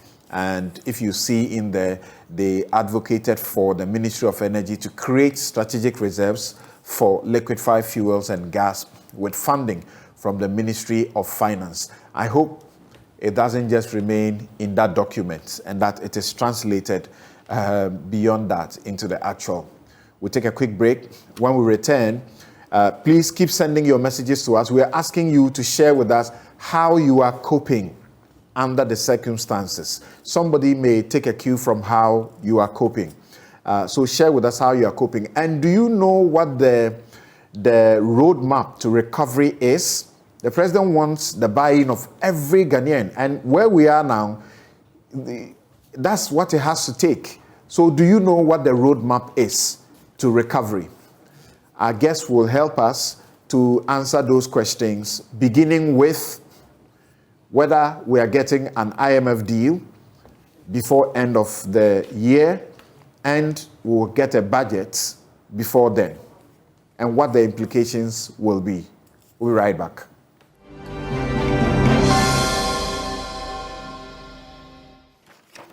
You're welcome back. This is Newsfile. It's your most authoritative news analysis platform. And here on Newsfile, as always, we put Ghana first. It's brought to you by Bank of Africa, strongest a group and closest a partner, MTN. Everywhere you go, Star Assurance, your solid partner. HSC University, educating ethical and entrepreneur leaders for Africa. Robert & Sons Optical Services, your comprehensive eye care service provider for 31 years. Duroplast, how you get water matters, and remember always, where Duroplast goes, water flows. St. Thomas Eye Hospital, providing excellence in eye care. Haptel, everything you. Niue Insurance, dial *165# on the MTN to join. Magdan Aviation, your dependable private aviation request solved. Just like that, solved. And some of you have been sharing your views with that. Masaudu says that it's very difficult in this Ghanaian economy, but the very unfortunate thing is that the people in government don't feel the same, so they think all is all right with all Ghanaians, like it is to them. Oh, really? So I've been asking myself, does the president sleep? Is he able to sleep? And sleep well under these circumstances? But somebody, we're having a discussion. He said, well, he jetted off to where? To do something somewhere. In these circumstances, he shouldn't be traveling. What was it that was so important for him to be traveling to go for environmental whatever? And Manasseh will say, the same people who are depleting the Achimota forest, among other places, are going to preach on environmental conservation. John says, we don't even understand this question because of the economic crisis. And then Snow, you say, I'm not even coping, but just surviving because there is little I can do about it. Chris says, I am a businessman, but I haven't sold or bought goods for 2 weeks now. The issue is that we don't know the fate of the economy, whether it will change for good tomorrow or it will get worse. In conclusion, my situation is called confusion. Nimanche says, right now, I'm living by the grace of God. Muhammad, your message is really tall. Muhammad Kamie says, it's good to always adjust yourself to emerging situations. I have packed my motorbike since September. People are trying to get bike rather. Since September because of the because of the fuel prices. I have stopped taking tea with bread. I have substituted the bread with kuli kuli. I have stopped. Oh, Charlie, kuli kuli. Yeah, I like to have some. I have stopped using my fridge because of the electricity bills. I bath once in a day. Charlie, are you being frank with us? Once in a day, and then you've stopped going to the barber. Your girlfriend who doesn't go as much, so you say you are now using alata soap and shea butter. In fact, that's what we should be doing. You know, that's what we should be doing. Anyway, thank you very much for your message. Nana Kweku says, gradually running away from my responsibilities so I can survive. Don't. Charlie, men, we are born into this. Don't run away from your responsibilities. Let your partner understand and do the best you can. Yakubu Ibn Chambers says that roadmap to recovery of Ghana's globally orchestrated economic turmoil, views of a street economist in a flag. I'm asking you whether you know what the roadmap is. So he says, just as COVID-19 was tackled head-on with all the arsenals Ghana could gather, let us do same for the economic crisis. Maximize and prioritize developing indigenous alternatives for energy production and local foods. Yakubu, we are asking whether you know what the roadmap is from our leaders so that we can all, as it were, join to assist. Now, let's get to whether or not we are getting an IMF deal soon and whether we'll have the budget read. Once again, I start with you, Dr. Tio Champong, and we say thank you to our guests who have taken leave of us at this point. I'll let you know who they are. Yes. So thank you. I think we would get an IMF deal. Before end of year? Yes. So what that means is that the staff level agreement, there are two forms here. In fact, let me take you a step back. There are 3 stages. The first stage is the IMF concluding its Article 4 assessment, which is more or less the state of the Ghanaian economy. Within that Article 4 assessment, they will do the debt sustainability analysis.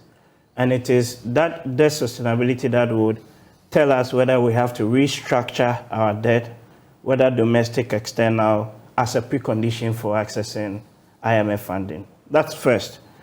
Subsequent to that, then you would have to then agree the staff level agreement with the fund. What this basically is that those who work at the IMF, those who came for the country missions, would more or less agree some broad areas of reform with the Ghanaian government, and that they table that to the IMF board. So that's the third step in the process. It is only when the board approves that you have a formal program as such. But the staff level is also quite important because very rarely do you have the staff level going to the board and then the board sort of saying, we don't agree with that. So I am confident that we might get a staff level agreement by the end of this year. Why am I saying so?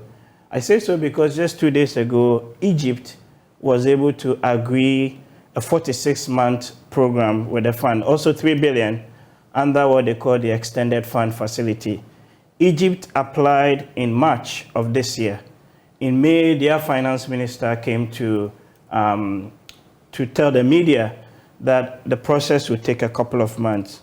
And then just this November, a few days ago, the announcement was made. So from March to November, that's 7 months in the process, from application to all the missions to get in a staff level agreement. Similar thing with Kenya. And yesterday, again, there was something, I think it's Cape Verde also as well. So that gives me some assurance that we can get something. We applied in July. So give or take, if you add plus minus 7 months, that goes into January. So we heard from people, including Kwame Piening, the economist. We've also heard from the minority leader, as that there have been problems. Kwame Piening was clear. He said that our negotiations with the IMF were not going well. There might be challenges, and there would always be, because you submit data. They would query it. They'll come back to you, ask you, clarify this, do this, all those things, right?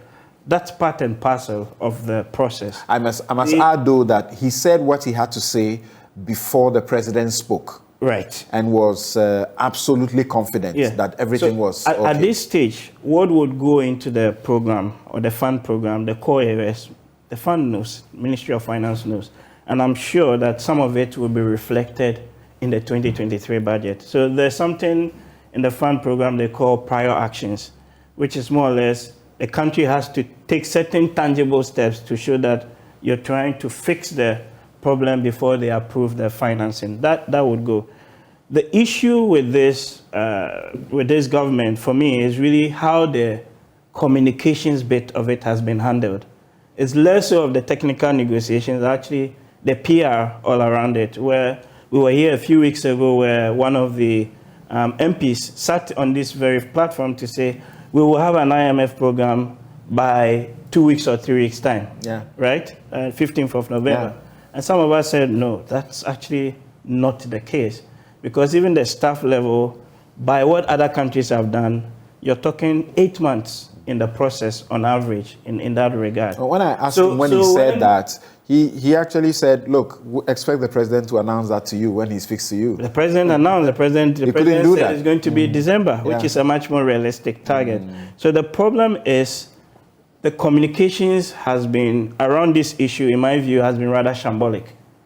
And that is also part of what is feeding into a lot of the uncertainty within the market at large.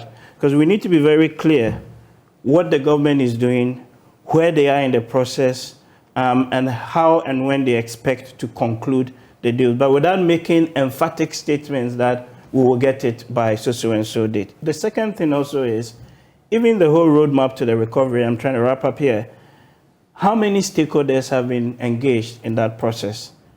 What shape or form? A few weeks ago, the president and also the finance minister was talking about enhanced domestic program. What is it? We don't know, right?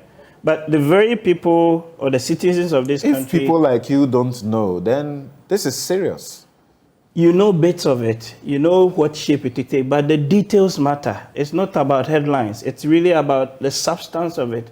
And that's why some said, let's have a national forum, bring everybody, and let's have this idea of just meeting one stakeholder group and all of that. It just doesn't work, right? So there's a problem with the communications, and there's a problem with also the stakeholder process of engagement. And then all of that feeds into that uncertainty that we're seeing within. We need to have a deal before we can present the budget. No, you don't need to have a deal before you can present the budget. The budget, by law, has to be read by the end of November. That's what the law says. Right. What we would have to do in the budget is to reflect some of the prior actions that you have agreed with the fund in. And the budget then becomes really important because it's most likely that you get the budget before you get the staff level agreement. And the budget must then communicate to the market, to players, that you are doing something substantive about the problem on your expenditure, on cutting down on waste, on dealing with the issues at the various state-owned enterprises, but also on growing the revenue base from the 13% tax to GDP to about 17%. Those are the real, detailed, substantive issues that I think a lot of market players are looking out for within the budget, especially given that it is highly likely that the budget might come before the staff level agreement is agreed to. But like I said, the high-level areas of what they have already engaged the fund on would reflect as prior actions within the budget. Okay. Thank you very much, Dr. Theo Champong. And let me, at this point, quickly also bring in, I'll come to you, and there's a reason. Sometimes I really want you to sort of have the last, contribution to make. So let's see, Alfred. You have followed what has been going on in Parliament. We are also picking up, as is being reported around, that the finance minister himself may not actually be presenting the budget, even if it's ready, because his own people, the majority caucus, don't want him in there. And then the minority have also tabled a motion of censure against him. How do you see things working? Well, my information is that the finance minister may not be around. If my information is right, by next week he may not be around. They were looking at November, end of November, but given the stance of his own MPs as well as the minority, it's highly unlikely that he may present the budget. Let me begin this whole thing by analyzing it in a certain way so I don't forget certain facts. In adversity is where you find the human ability to rise. Sometimes challenges create situations where we're able to find solutions. In doing so, it had to take the former President Mahama to work hard to find a way of resolving it by bringing on stream more power. In our current situation, one would expect that the president and his team would take an opportunity to take us above a certain situation. What am I saying here? Yes, we are already in a messed up situation, largely created as a result of decisions by them. I mean, if you choose to spend 25 billion cedis to solve a 9 billion problem, that is your own decision. You can't blame someone else for that. They did that. And indeed, in doing so, they killed domestic businesses, some of which they could save, and some which the courts clearly have proven were problematic. But then we are where we are now. Unfortunately, the government has failed in carrying us all along. In all these negotiations, even those close to them do not know what is being discussed in terms of the contents. They've not had buy-ins from others, and even those they've engaged are not sure whether what they sold to them are what are being carried on in the negotiations. One would only hope, for example, that in a crisis like this, there was a proposal for government to take the opportunity from the former president to take the opportunity to renegotiate the securities they've mortgaged in order to create room for us to fiscal space for them to spend. I mean, one would hope that is an opportunity that they would take. And, well, we don't know whether they've taken it on board or not, but one would hope is there. I've asked myself, for example, if you take a look at the big ticket items in terms of revenues to this country or in terms of what contributions to our GDP, it's largely cocoa, gold, and oil. Apart from cocoa, whose resources come to the BOG because it's handled by Cocoa Board, all the others largely stay out of the state. Is it possible at this point in time, for example, to create a situation where we would compel gold resources to be paid into this country before even anything being taken out through a system, a regularized system by the BOG? Can you imagine the kind of stability, even if for a short while, that such resources will bring into the country? That's something that I would hope they would take into, they'll factor into the decisions they are making. Now let me come back to the question you asked earlier. I also believe that a staff agreement may be possible, but that is not the most important thing. Of course, that would lead to some confidence in investors. But then in as much as you do not get releases or release of funds to help you, which will come with a board approval, you could have the situation persisting. Unfortunately, we've had international experts, local experts, cautioning this administration about the laxity with which it approached this deal. I would hope that it will work harder for us to have a board approval, because really, in as much as a staff approval may be something, it will not be a resolution, a major resolution. Because once you're not going to get releases and you're going to go through this crisis of not having access to the international markets to borrow, not being able to raise enough funds to sort out your problems, you have a challenge with your resources. I mean, depreciation will still occur, and that will still pose much of a problem.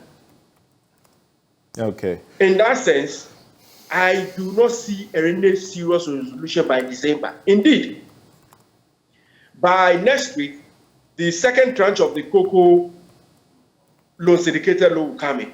That should sustain us a bit, let's say up to beginning of December. What then happens? Where are we going to get resources to take us through December? Apart from the fact that we expect, as usual, December inflows of forex from Ghanaians and those who come on holidays. But will it be enough to meet the needs of the importers, to meet the needs of the BDCs and all that? And if we've not reached an agreement that would yield certain funds to us, how are we going to go through that? Do you have a certain idea what the roadmap to recovery is? If you were, anybody met you on the street, or you met any of your friends at the airport or somewhere, and they ask you, so Ghana, what's your roadmap to recovery? What could you tell them in 30 seconds? Even the experts can't. Even those in government can't. That is a dangerous state. Even those in government, you speak to MPs, they don't know. And indeed, it was just about 2 weeks ago that we heard that the government had, recruited contracted some experts to be dealing with, with that on his behalf. But how do you sort such a situation without carrying people along? It's a worry. I don't know of anyone as yet who knows of that. I don't. All right. Let me come to Dr. Mahama here. And you see, I think it was the vice president who said some time ago that things will get worse before they get better, right? And as we understand, we are supposed to prepare for even more difficult times. So the ordinary Ghanaian ought to have an idea what it is that is the roadmap to recovery, so they can buy in and, be on board, like they say, all hands on deck, so that we get through this situation. So if it's not on the lips of everybody, then it's bad enough. Before he speaks, I want to share just a few points with you from the author of this book, Good Habits in Bad Economic Times, Richmond Kwame Frimpong. If you know, he's been writing, a lot, particularly in the financial papers. Good Money Habits in Bad Economic Times, Richmond Kwame Frimpong. And he says he wants all of us to keep this in mind, coping mechanisms, how to survive this. 1, it says, analyze your personal financial reality and ensure you are not spending what you do not have. The president said our problem now is that we are spending what we don't have. So Richmond Kwame Frimpong says, be sure you are not spending what you do not have. 2, cash is king in these times. Ensure to diversify your cash holdings. Ensure you have enough cedis to cover your basic needs and emergency, instead of rushing for dollars you may not need. Don't go for the dollars you may not need. Remember how rushing for the dollars has also compounded our situation. 3, save minimum 10% of every earnings before you make any expenditure. People have issues with that because their salaries remain what they have been. Meanwhile, the value of their salary that they were taking 3 months ago is not the same. You know, if you have some money in the bank, you can appreciate how it looks like. That you had $1 million in the bank, and today that's 1 million is almost like 500 cedis in your hand. 500,000 in your hand. 4, get a side hustle in addition to your regular job and monetize all your free gigs. 5, don't lend money to family and friends unless you are prepared to write it off in case of default. We want our families to beat us up. Then 6, be frugal. Make budget for every expense and stick to it. Finally, don't just invest. Insure. Our insurance companies are writing to us, asking us to come back and do some things. So this is from his book, Good Money Habits in Bad, Economic Times, by Richmond Kwame Frimpong, my church mate from years ago. Yes. Yeah, Council, quickly before I go to the room, I just want to quickly discuss and dispose of some bit of propaganda being pushed by my brother about the financial sector cleanup. I think it's been mentioned several times, and I know the burden on the MPP is beyond the ordinary man's standard to prove his word and his competence. But to mention that an amount of 9 billion was supposed to be used in financial sector cleanup and the government ended up spending 25 billion is just to, again, expose the lack of understanding of the extent of the problem that was created by the same government. Look, the 25 billion spent was not for anything but just payment of deposit. So, if you are just paying deposit, you are not doing any administrative cost. No fee for what you call it, the liquidator, and just official fee, official deposit given to depositor, and you said that it was 9 billion. It means that they never really understood the magnitude of the financial sector crisis, and we just need to put that to the dustbin. Look, it's 25 billion spent, and it is solely for the depositors, and these are data verifiable, and we should always stick to that. He mentioned issue about the energy crisis. I don't want to go into that because of time, but Samson, I just want you to give a minute or two to give us a genesis of how government has come with this IMF program. Because it seems that people don't even know what has transpired so far, what has been the discussion with the government. Look, government announced... That means you are doing a bad job. It means that sometimes it's the opportunity, and I'm going to use this platform as, the first step. Look, there are a lot of questions to ask. There are a lot of people discussing, but the time to afford for such a discussion is usually not there. Maybe we can ask to come and buy time, probably to explain that as part of the government. So we have invited him. Yeah, and you are now going to do this. To do that. Why is it that since the president spoke, there is no clear program from Ministry of Information and your communication team to do, as it were, what the president had us to expect, that they were going to be fleshing out of the details of everything, Yeah, I will handle that. Look, in July, government announced the decision to go to the IMF. On the 26th of September, the IMF mission visited Ghana for a day of about a fortnight. At that particular discussion, they agreed that, look, we need to have a debt sustainability analysis and we need to have a domestic program. These two together was going to form the basis of any negotiation. Government, after the 14 days of engagement with the mission, came to the conclusion that, one, we need to do something about tariffs. Okay, because we need to have some kind of something that reflects automaticity in the tariff regime. Government also, in fact, the IMF also identified the energy sector payment as one of the albatross around the neck of this country, and that the shortfalls, close to 3 billion, is a mess for the country. The fund also realized that, look, we need to raise more revenue. In fact, we need to increase our revenue by 1.3% to GDP. These were the key broad marks that the fund agreed. And the discussion was very positive. The fund was forthcoming, government was forthcoming in giving them the information they needed in order to make a decision. And that dovetailed into the government decision to engage an advisor. The work of the advisor is to help government do the debt sustainability analysis. And also, government had also, through the Ministry of Finance, also started preparing what we call the Enhanced Domestic Program, and also now government has approved at the last cabinet retreat, post-COVID economic recovery program. That is the blueprint for the economic recovery, and that is the blueprint for the engagement with the fund. But let me explain a bit why we needed debt service, sustainability analysis, because in order to secure, I've heard Dr. Teo mention it on several times on your platform, like, you cannot have a fund program when your debt are not on sustainable path. You must demonstrate that you have a plan to bring your debt back to a more sustainable path. The trajectory of your debt should move from debt distress to moderate risk of default.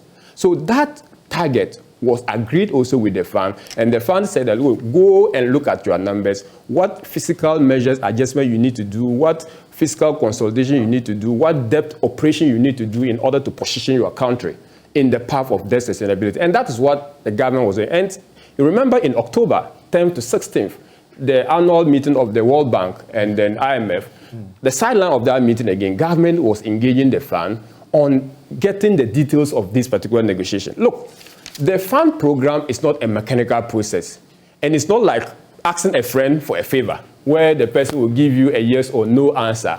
It is actually based on data, based on negotiation, based on verification, based on cross-checking, and to show consistency in the data pattern. The fund will always have to be careful because they are committing funds, that is a collective fund, because Ghana is a member of the IMF and will contribute to it. And with this particular mechanism, the fund has to be sure that they are approving a program that can bring us out of crisis, and at the same time, they are not funding. In fact, as part of the requirement, we must have a fully funded budget, and I'll come to the 23 budget. But the roadmap, after our engagement, was that what? We need a debt target. We need to have our financing gap, and our financing need and the financing gap. That was the first thing. The second thing was that the fund, when they came, they engaged with social protection agencies, for instance, LEAP, school feeding, and they made it categorically clear that even though we are in difficult time, government should find a way of increasing allocation to this social protection initiative as a social safety measure. So government is clear that even though you are going for a program, we must do everything to increase the protection, the cover we provide for the vulnerable. Government is also expected to align the 2023 budget to the prior action Doctor mentioned about the 2023 budget to the prior, and I'll come to the specifics on that. Now we will be escalating the discussion. The fund is expected to come in the last week of this month, where they will do the next mission visit, and from that discussion we can have a closure of the staff level agreement by the end of December. So that is the roadmap. But let's come to the Ghana post-economic program. In fact, before we go to the next mission visit or the discussion, government must present what we call Memorandum of Economic and Financial Policy. This Memorandum of Economic and Financial Policy is actually going to be driven from the local policy that we term as post-COVID economic recovery program. All right. Okay, this program basically has some target. One, we intend to install fiscal stability. That is one of the objectives of the government program that people say they are not even aware of. Another objective of that is we want to restore debt sustainability, including the cost of financing our loans. That's another objective. The third objective of that, we want to bring back stabilize inflation and make it as low as possible, because we know 40% inflation is quite abnormal. Yeah, but and most of these targets, if you look at any of our I'm coming. Have always been. I'm coming to that, but that's why. A quick one, because I know we don't have to. Yeah. Has the government submitted a letter of intent to the IMF as yet? Government has submitted a letter. They've done that. Okay. They've done that. A couple of your messages. We are running out of time, Doc. Maybe we'll get a minute for you before we go. A couple of your messages. This one says that it says this paints a clearer picture of how difficult the times are for ordinary Ghanaians. And this is the story. A Trotsky, that's a Trotro, evangelist just finished preaching, and not a single person on the bus heeded to his call for offertory. Samson, note that. Papa Anoble says, so buffer stock has no capacity to supply local rice to schools? What happened to the one district, one silo? A clear indication that planting for food and jobs has failed.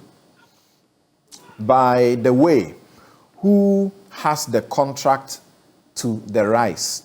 I guess it's a job for the boys and fronting for Oga. Gideon Bishop says the only way out now is for our government to adjust its way of doing things, to cut down on cost. Unfortunately, it is business as usual. And that brings me to Theo again. You remember when this whole thing started and you guys started saying, cut down size of government, cut down size of government. And it does appear, as far as the president is concerned, that's no solution. So he's not taking any of that. When the Citizen Coalition met with the president, Dr. Kwadwo Asante, speaking to the president directly, said this. He called on the president to, as a matter of urgency, reduce the size of his government, to cut down expenditure and reshuffle his ministerial team as a signal of a new short-term social contract to manage the ongoing crisis. This act, the coalition believes, will bolster citizens' confidence in government's consciousness of their plight, and for the short and medium term will be critical in addressing some fiscal issues as the country navigates its current economic crisis. Then they give a host of other things that they believe that government should look at. I've just, before we started, referred to you to the Catholic Bishops' Conference and their statement also. They're expecting some drastic measures, to show a sign from the government that we appreciate what is going on in the country and we are trying to solve them. So the question is, why is the president just not listening when many people are talking about some of these things that need to be done? He says this is also the battle of the Lord, and so this is the clergy speaking to you. Do something and do it fast. I'll read just two more messages. And this one, forgive me, this one from this texter says, it says that there are many of you are still commenting on the Greek issue. It says, the state has not proven capable of doing anything efficiently. This same ministry, that's a Greek ministry, started planting for food and jobs, rearing for something with fanfare. This year, there was no fertilizer because government owes huge sums to suppliers. That policy has virtually failed. The Mills government tried block farming. That too failed. It is disgraceful that a government that is supposed to be promoting free market economy is engaged in this unsustainable populist gimmick. This is stillborn, but the cost to Ghanaians will be humongous when the Auditor General goes into the matter. All right. This one says, are you aware the size of government is not only the number of ministers? That is also correct. Theo Champong and the rest of them have been saying it. The need to delayer some of the institutions where you have 2, 3, and then the ministries themselves, the presidential staffers, there are so many of them, and we understand that the presidential staffers are equivalent to deputy ministers and full ministers as well. That's also a lot of cost. Earlier, I told you about Dr. Theo Champong and the works that he has been up to. Theophilus Champong here and Thomas Kojo Stevens. Petroleum Resource Management in Africa. Lessons from 10 years of oil and gas production in Ghana. So this is the book that I was talking about. I think you will find it useful. Let's all try and grab a copy. So our time is up. If you had just a second to tell Ghanaians about coping, what would you say? Yeah, but I'll just probably ask Ghanaians that they should be patient with the government. Government will bring down prices of fuel by the measures we are taking. Okay. Yes, Doc. Yeah, we just have to be optimistic. It's difficult. I'm looking forward to the 2023 budget. That's the big one on the horizon. Yeah. Okay. All right. Thank you also very much. And as always, my outfits, it's by Habil Scooter. You can find them at Adringano Gate, East Legon, and the number is 0200 1988. And my guests have been Dr. Tia Abdul, Kabiru Mahama, Economic Advisor, Office of the Vice President, Dr. Theo Champon, Political Risk Analyst and Economist. And you heard also Alfred Ogbame, member of the National Democratic Congress, NDC. Earlier we had Gideon Abuaji, we had Yao Edupoku, and we had Joseph Obeng of Guta as well. I'm Samson Lardy Anyenini. Have a good afternoon. Thanks for your company.